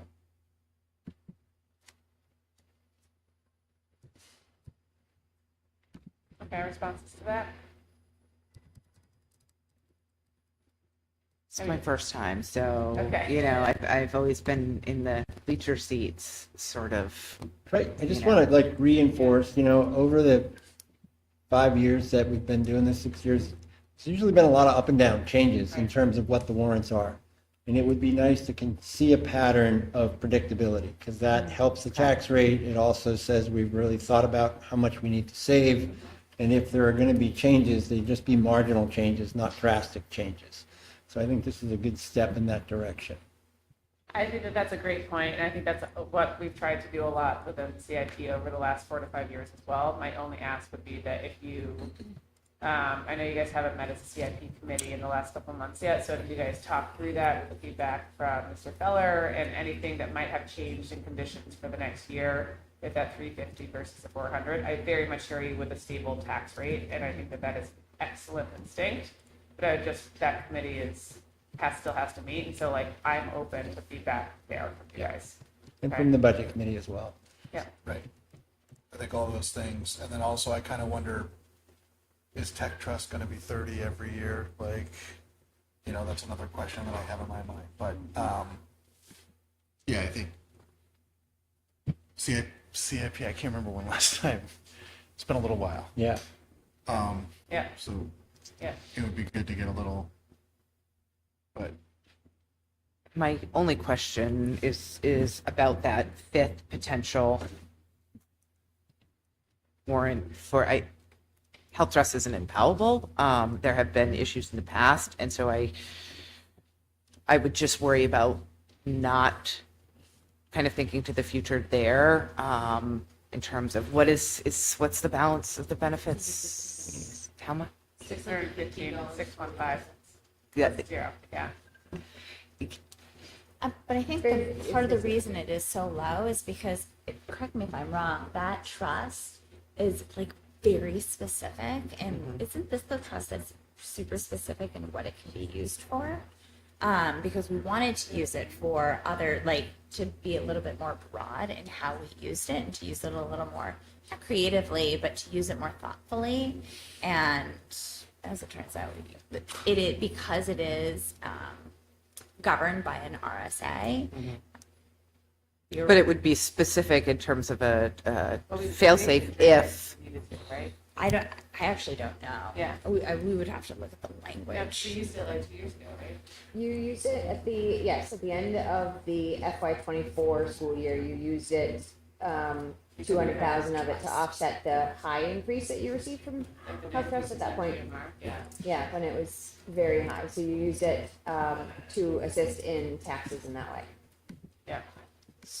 So, And I believe it was created because of when COVID hit, we received money back from Health Trust, and they took the employer contribution that came back and created it in order to offset health insurance costs in the future. You do have the ability as a school board to put a warrant up to repurpose the trust, to change its purpose. That is a non-monetary warrant article that you could put up if you so chose. But I also its intended purpose. It's to help with the cost of health insurance, right? Yes, which is not going down.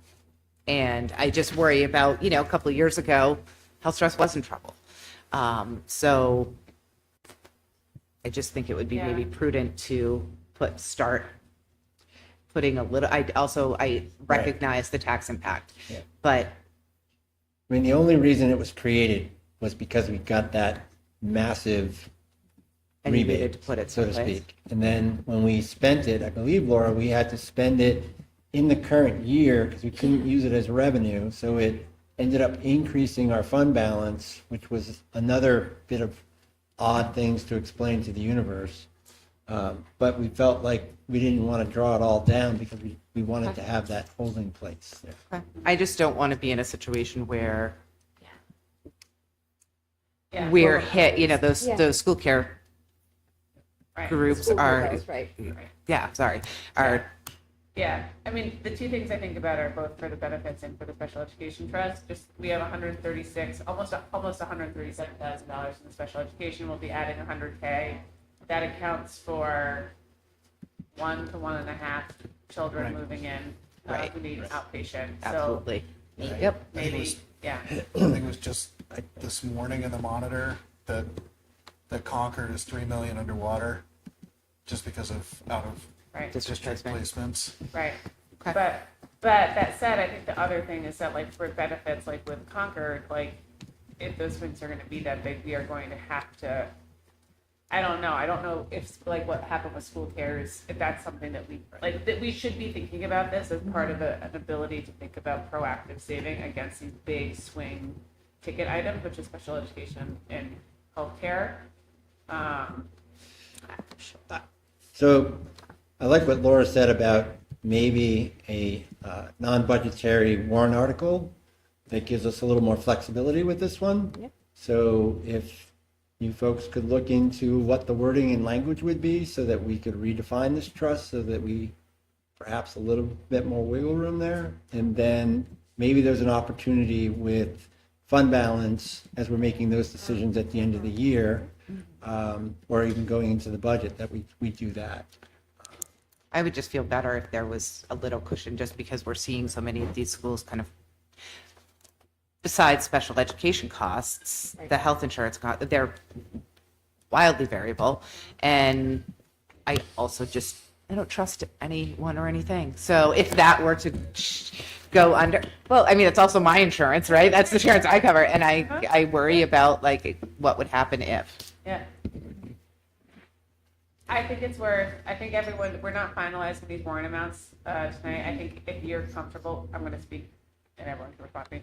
But I think that if you're comfortable with it, I think that if you're going to the budget committee, presenting this one pager and then saying we are working through a discussion of what we are looking to provide a stable level tax rate for some period of time, and also recognizing that in the economic environment, there's really big swings there that can really impact the community and the school district, and we're trying to figure out how to work through those, and that's a macro conversation that like we will have to make the discussion on, but that I welcome input, feedback from the budget committee on and their oversight. So, And, I think just to think about what Dave was asking us earlier about what is the board's philosophy about use of fund balance as it relates to these multiple trusts? Right. And he sort of implied that wasn't a big fan of the multiple trusts. I am a big fan of the multiple trusts. Yes, I am. I like to having secure pockets that we can draw from. We have the go-to contingency fund if we need it. But that said, thinking about how you're managing that fund balance. I also like having the multiple trusts because I think it makes us think about these pieces. And I'm really caught. I do very much understand wanting to have a stable thing. I just get very nervous about being caught off guard for hundreds of thousands of dollars. And frankly, it feels more transparent Right. Yes. to like show the buckets and show what's in the bucket as opposed to one big bucket and we use it for this, that, the other thing. Right. Like, I don't structurally like that as much. And I think it's going to be harder to explain that. Just to your question though, Rob, I agree that I like putting in the same amounts. I would like eventually for us to get our special ed trust up to like 300,000 and then be able to shift from putting money perhaps into special ed if we don't have to draw it down into perhaps fully funding like our building repair and maintenance. The other thing I'm thinking about is if we are looking at shifting how we want to transport kids, if we want to do something like vans, we will eventually need to look at our vehicles capital reserve fund and putting in more than 10,000. Yeah. But I mean, 300,000 is like 1.5 placements. Yeah. So I mean, that's like unanticipated placements. Yeah, That, like a good cushion. that feels and like then- not overkill, but Right. prudent. Yeah. Okay. I think everyone should, we're going to be meeting again on January 6th. I think I would charge everyone here to really think through over the holidays. Like, this is something that we have read a lot about. I know we all think about it a lot. Think through this piece. I think that we can really make the case for both of these things. I tend to want to put money into the trusts thoughtfully because I get nervous about insufficient funds for those big ticket items. However, Rob, I really hear you and I very much appreciate that. And it's a good instinct. Yeah. Special ed trust is currently at 136, so with this year's contribution, we be at 230. Yeah, it'll be fine. I mean, I'm Well, not depending saying on how I the could year do it goes. this year. Yeah. Should be fine. Yeah. Right. Never mind. As Mandy said, it's fluid. And then, I mean, even if this would have no impact, the other thing that I'm cognizant of is there would still need to be education around the fact that even though we're putting up numbers, there would be no tax impact. Right. Because I think that is still something that just to explain that this is already money that essentially we have accounted for within our Total taxes. Yep. We paid it in last year. We'll be doing it again next year. Laura and Amy, anything else you guys would, right. The only other thing that I think we want to think about that I think is salient, and I was just looking at my notes, was the other big swing that we have. So there's benefits, there is special education, and the next thing coming down the pipeline is open enrollment. And I think that none of us are prepared, have been prepared by me as your chair to have that discussion tonight. There have been a couple of presentations that have happened at a couple of different levels across the state that I'll share with the board. we do need to start talking about this. It is a thorny topic. It is going to be a really hard topic. It also has immense financial implications, and some people think it can be for the good. It also means that it can be, as we have seen with the unaccounted for $19.5 thousand swing, very detrimental to what we're doing. So, but that same thing could cause a lot of spikes. So just be warned, we will talk about it in January. I'll try to send materials in advance. It's going to be a really easy mental set of work over the holidays. How was the webinar that I wasn't able you to weren't able to attend. do it? No. And it's really at the beginning, as Dulcie was saying, nearby Kearsarge in the book board, a warrant article, because there are a couple of different parts that you have to do it through a warrant article where you become an open enrollment school, and then you have to set the cap of how many students you would allow in, and then how many students you would allow to leave. And then you also have to set the criteria by which you would allow students to be enrolled. So there's multiple parts there. Do they have to be the same? They do not have to be. So you could say, Like, for we example. could Kearsarge- send 20, but we'll accept 0. That's right. So Kearsarge, exactly, they are saying they will take 30 students only at their high school and 0 students to leave. So that's what their warrant article that they posted recently. Other conversations, and I know we can certainly have this low-level conversation today, but we really want to see what will happen with our neighboring districts. So specifically Concord, Bow, Henniker. We know that Kearsarge has already made that decision. So come January, there will definitely be more information. I did get a recording of the webinar. I'm happy to share it with anyone that would like. The key speakers were Christina from the New Hampshire School Boards Association, Sydney Liggett, who was a former New Hampshire superintendent for a long time in a small district, and then some other folks from Region 9, New Hampshire. And currently, there are only 2 open enrollment, Prospect Mountain and Franklin. But after this March, there's going to be more. Yes. For sure. Is on everybody's radar. And as Dulcie said, there are pros and cons, right? Some districts are, I think, bringing forward warrant articles more of as a protective measure to keep students from leaving and having to assume a financial burden, and others are looking at it as a, so it will be important for us to consider both of those. And really, it was after the Supreme Court ruling this summer that said that you don't, even if you're not an open enrollment school, if someone from your district chooses to go to an open enrollment school, you have to pay. I mean, that was the catalyst for all of this. Yeah, Pittsfield had a considerable financial impact. Because it was not on anyone's radar that they would have to be forced to pay tuition for the choice to pursue open enrollment in another district. All right, so we're thinking about benefits, special ed, open enrollment. We're going to have a nice jump into 2026 when we come back. Bring snacks, Dulcie. Petty efforts. Yeah, yeah, Which it's a is lot. which is set right now to be about twice our budget, Yeah, right. our total budget. What's set to be twice our total budget? BFA's, like it's up to Yeah. the total amount. Yeah. Went from about 30 to about 57. I think they were it skiing is. at Peak with me today. Yeah. I shouldn't have said that. Yep. All right. So thank you guys. If you have any questions or you want to, I will say what Royal us to pull together any information, please let We me can no know. longer see what the money's going to. I'm just, there were a lot of kids on that. Oh, yeah, I'm sure. January, that first meeting back in January is right on that Tuesday. So like anything you could do to give us a little bit of time, given that offices are going to be closed, would be great, right? But if you want something, please ask. We'll make sure that it's good so we can be fully prepared. I will also send out more information about that hot launch into the 6th. Okay, cool. All right, next up. Are we ready for this? It is time to talk about the filing period and the seats that we have open on the school board. So we have 2 seats that are open, Rob and Andrea's seats. The filing period, do you know when it starts?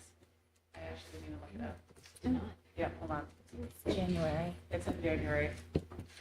I thought it ended on the 31st, but It usually is in mid-January, sorry guys. Last 10 days of January or something like that. Yeah. Deadline to register is Tuesday.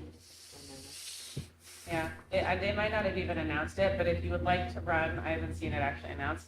If you'd like to run, we love having people run for school board. It will be announced on the town's website sometime, and it'll be in likely early to mid-January. It will be open for 2 weeks. It typically opens on a Monday, closes on not that Friday, but the subsequent Friday, and you have to go and sign up with Christine, our town clerk. All right? It doesn't look like the dates are posted yet. on the They are calendar. there. Okay, great. But please think about it. Policy. Yeah, policy. Okay, so for policy this evening, we have several first reads, and then as I was doing some policy cleanup, I found one more policy that needs to be rescinded just because it's been incorporated into a policy that we just revised and updated last time. So to start with the first reads, we have kind of a random smattering this time. So these are all policies we had been kind of working in chunks. Now we're working off of some kind of random drafts that we had been kind of checking through. So we're trying to clear out our drafts, basically. So we have IHCA, summer activities. IHCD, advanced coursework / advanced placement courses, and STEM dual and concurrent enrollment program. This is duly coded with LEB, so I'm not going to read it again, but LEB is the same title, duly coded with IHCD. They're duly coded because they just fit into two different policy categories, and so they basically want to make sure that whether you look in like the student category, or I'm forgetting what the L category is. Thank you. The community category, you can find this policy.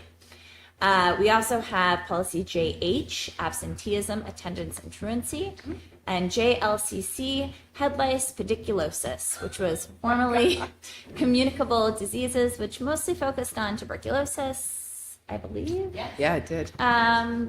But that is thankfully no longer a big issue. So head lice continues to be. Ridiculous. Is that Just a fancy way of saying head lice. So those, all they require this evening is for you to do some light reading and to let Suzanne, Amy, or I know if you have any questions on any of these. Policy will be meeting again in the new year, right, at some point.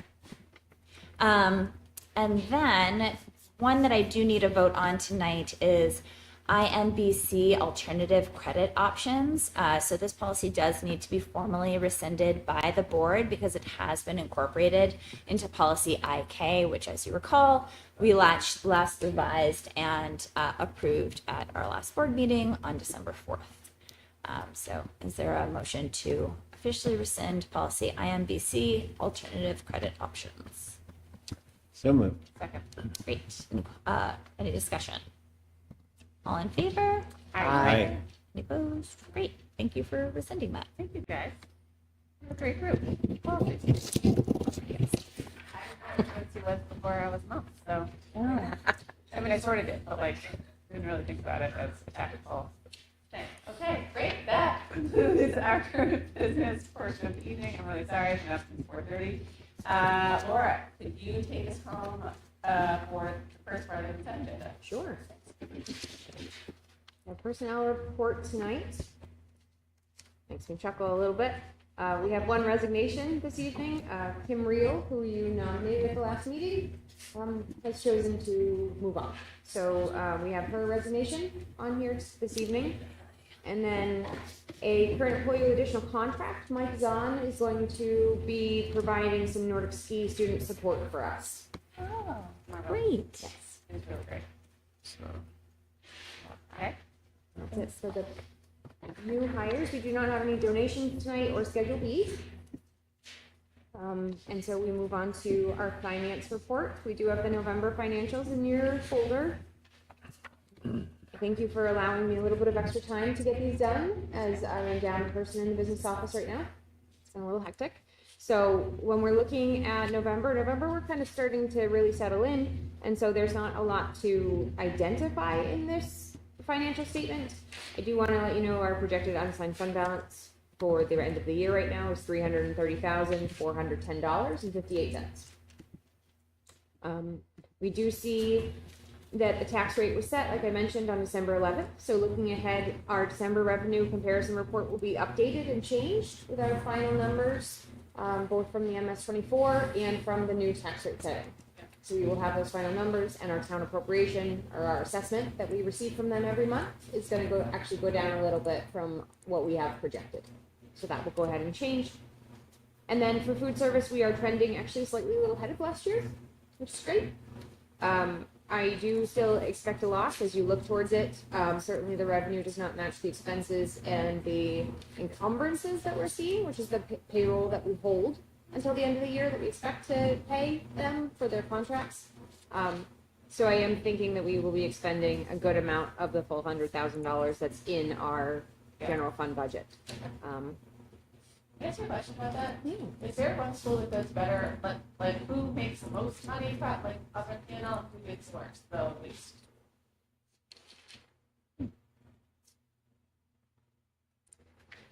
Or is that an unfair question? For our district or Yeah, for state? yeah, so like, is Harold like the loss leader, or like does Harold just like do great, so it's good, they're like terrific? Harold breaks even. Maple actually lost money last year, and the high school makes a little bit of money because they have a la carte sales, which are Maple. the largest generator of Yeah. revenue. Yes. That's not expecting that. Well, Maple, if you think about it, it has less kids, but it has the same amount of staff as Harold Martin does, because there's two, so, and you can't do just one. Yeah.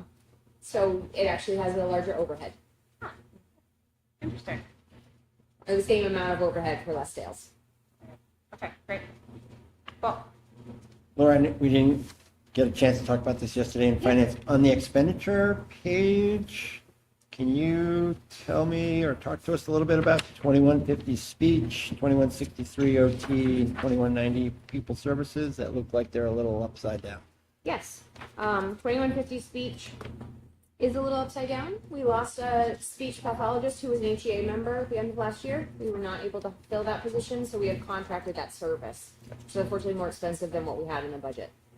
I do have plans to bring you actually that budget transfer, probably in January, just to clear, at least move from salaries and benefits into our contracted services lines and clear that negative for us. But we unfortunately are paying a little bit more. However, those are required by IEP, so we need to do a speech. 2163 is also over a little bit. As we know, one of our members is on leave from that department. And so Kristen Dineski has been filling in. We also have had to contract services with a provider in order to fill the need. Kristen, as we know, was just almost full-time and is full-time now, but she can't take the full workload on. So we've hired somebody to do it.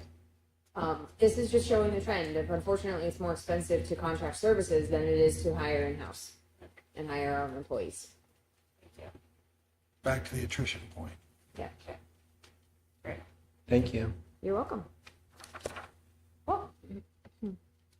And I didn't know 2150 was speech. I just used the grid and wrote a little cheat note there.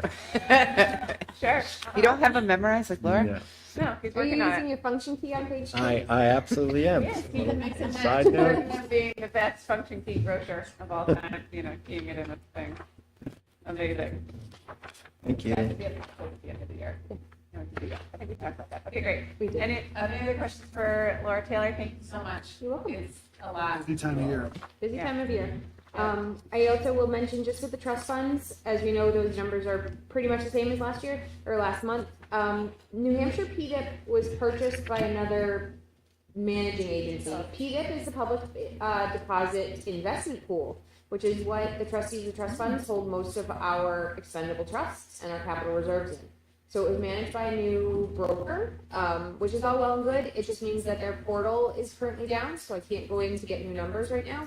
I'm working with them to get my updated access to be able to get those for us. In addition, when town reports come out, we also get a form from the town called an MS9, which shows the balances of all of the trust funds with accumulated interest. And we use that for a mid-year review and balance out with our sheets.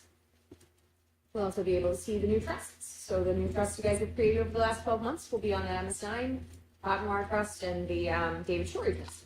Amazing.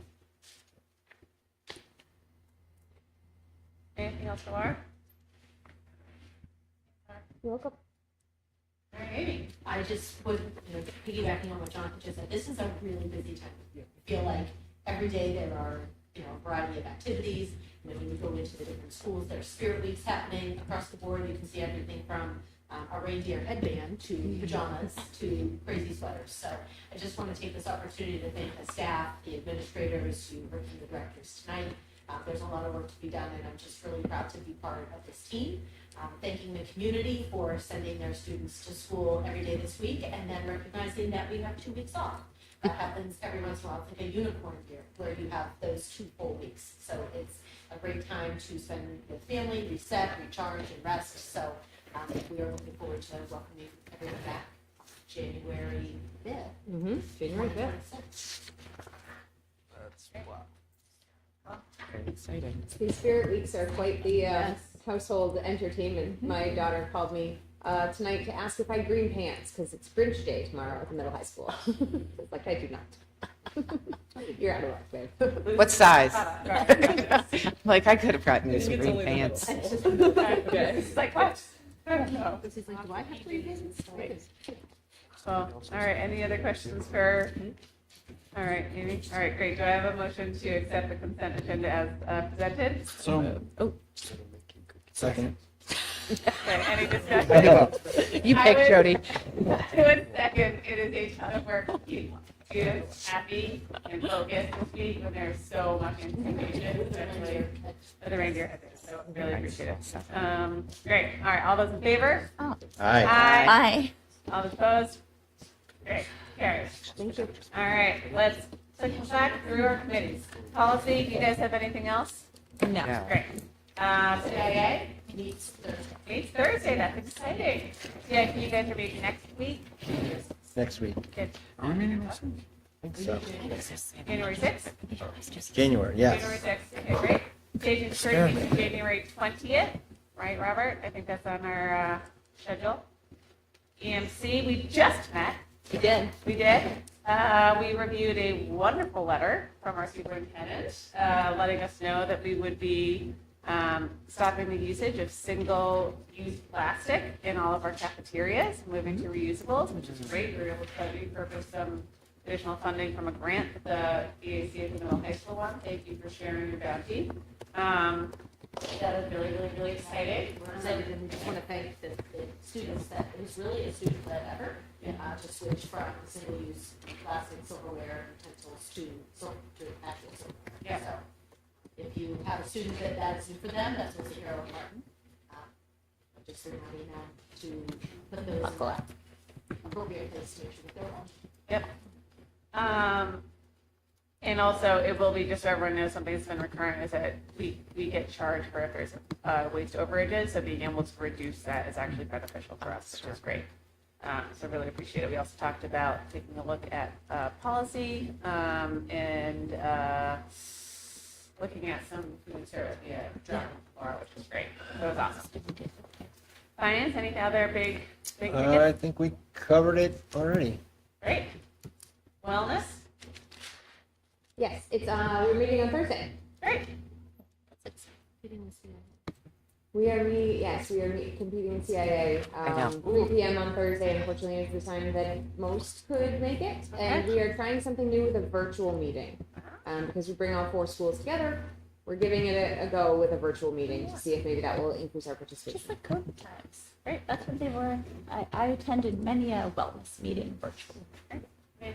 And then PD meets in January, is that right? Did I make Right that up? now, we're still waiting to hear back from the DOE regarding our PD master plan, and right now, we're really rolling PD into CIA until we create that standalone. Right. Amazing. Cool. All right. We are now to the second public comment portion of the evening. If you'd like to come up, we can move the microphone. Thank you.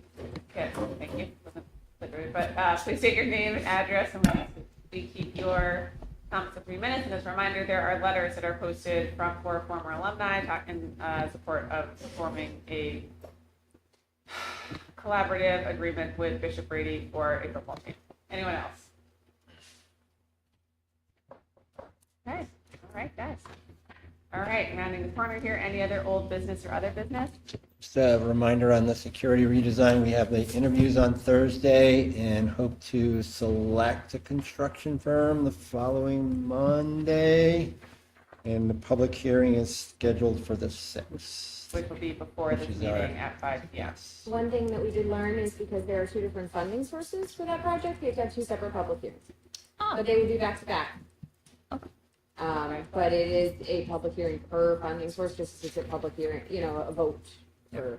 All right. Jody, can I ask you to send a calendar invite for all of us for 5 p.m. on the 6th, just to make sure it's on people's calendars? Is that okay? Do you want to do it at 5, or 5:15 and then 5:30 and start the meeting after? Or do you want to do the public hearings at 5 and 5:15 and then start the meeting at the regular time? Because we're going to post it this way. Great, go. People do 5 or would you prefer 5:15? I vote for 5. 5, great. 5, does that work? Great, 5. 5? Great. Okay. And then we wanted to say CIP. So CIP was, it was 35. Oh, yeah. Move it up a little. Move that. When is CIT? CIP is CIP was January 6th. January 6th. Great. Awesome. As the last thing, I will just say I'm very glad that our Brown students are safe. We do not have a need for a non-public. I wish everyone a very happy holiday. I'm so proud of this board and to work with all of you. Thank you, each and every one. And with that, do I have a motion to adjourn the meeting? Second. All right. I got one in. All those in favor? Aye. Aye.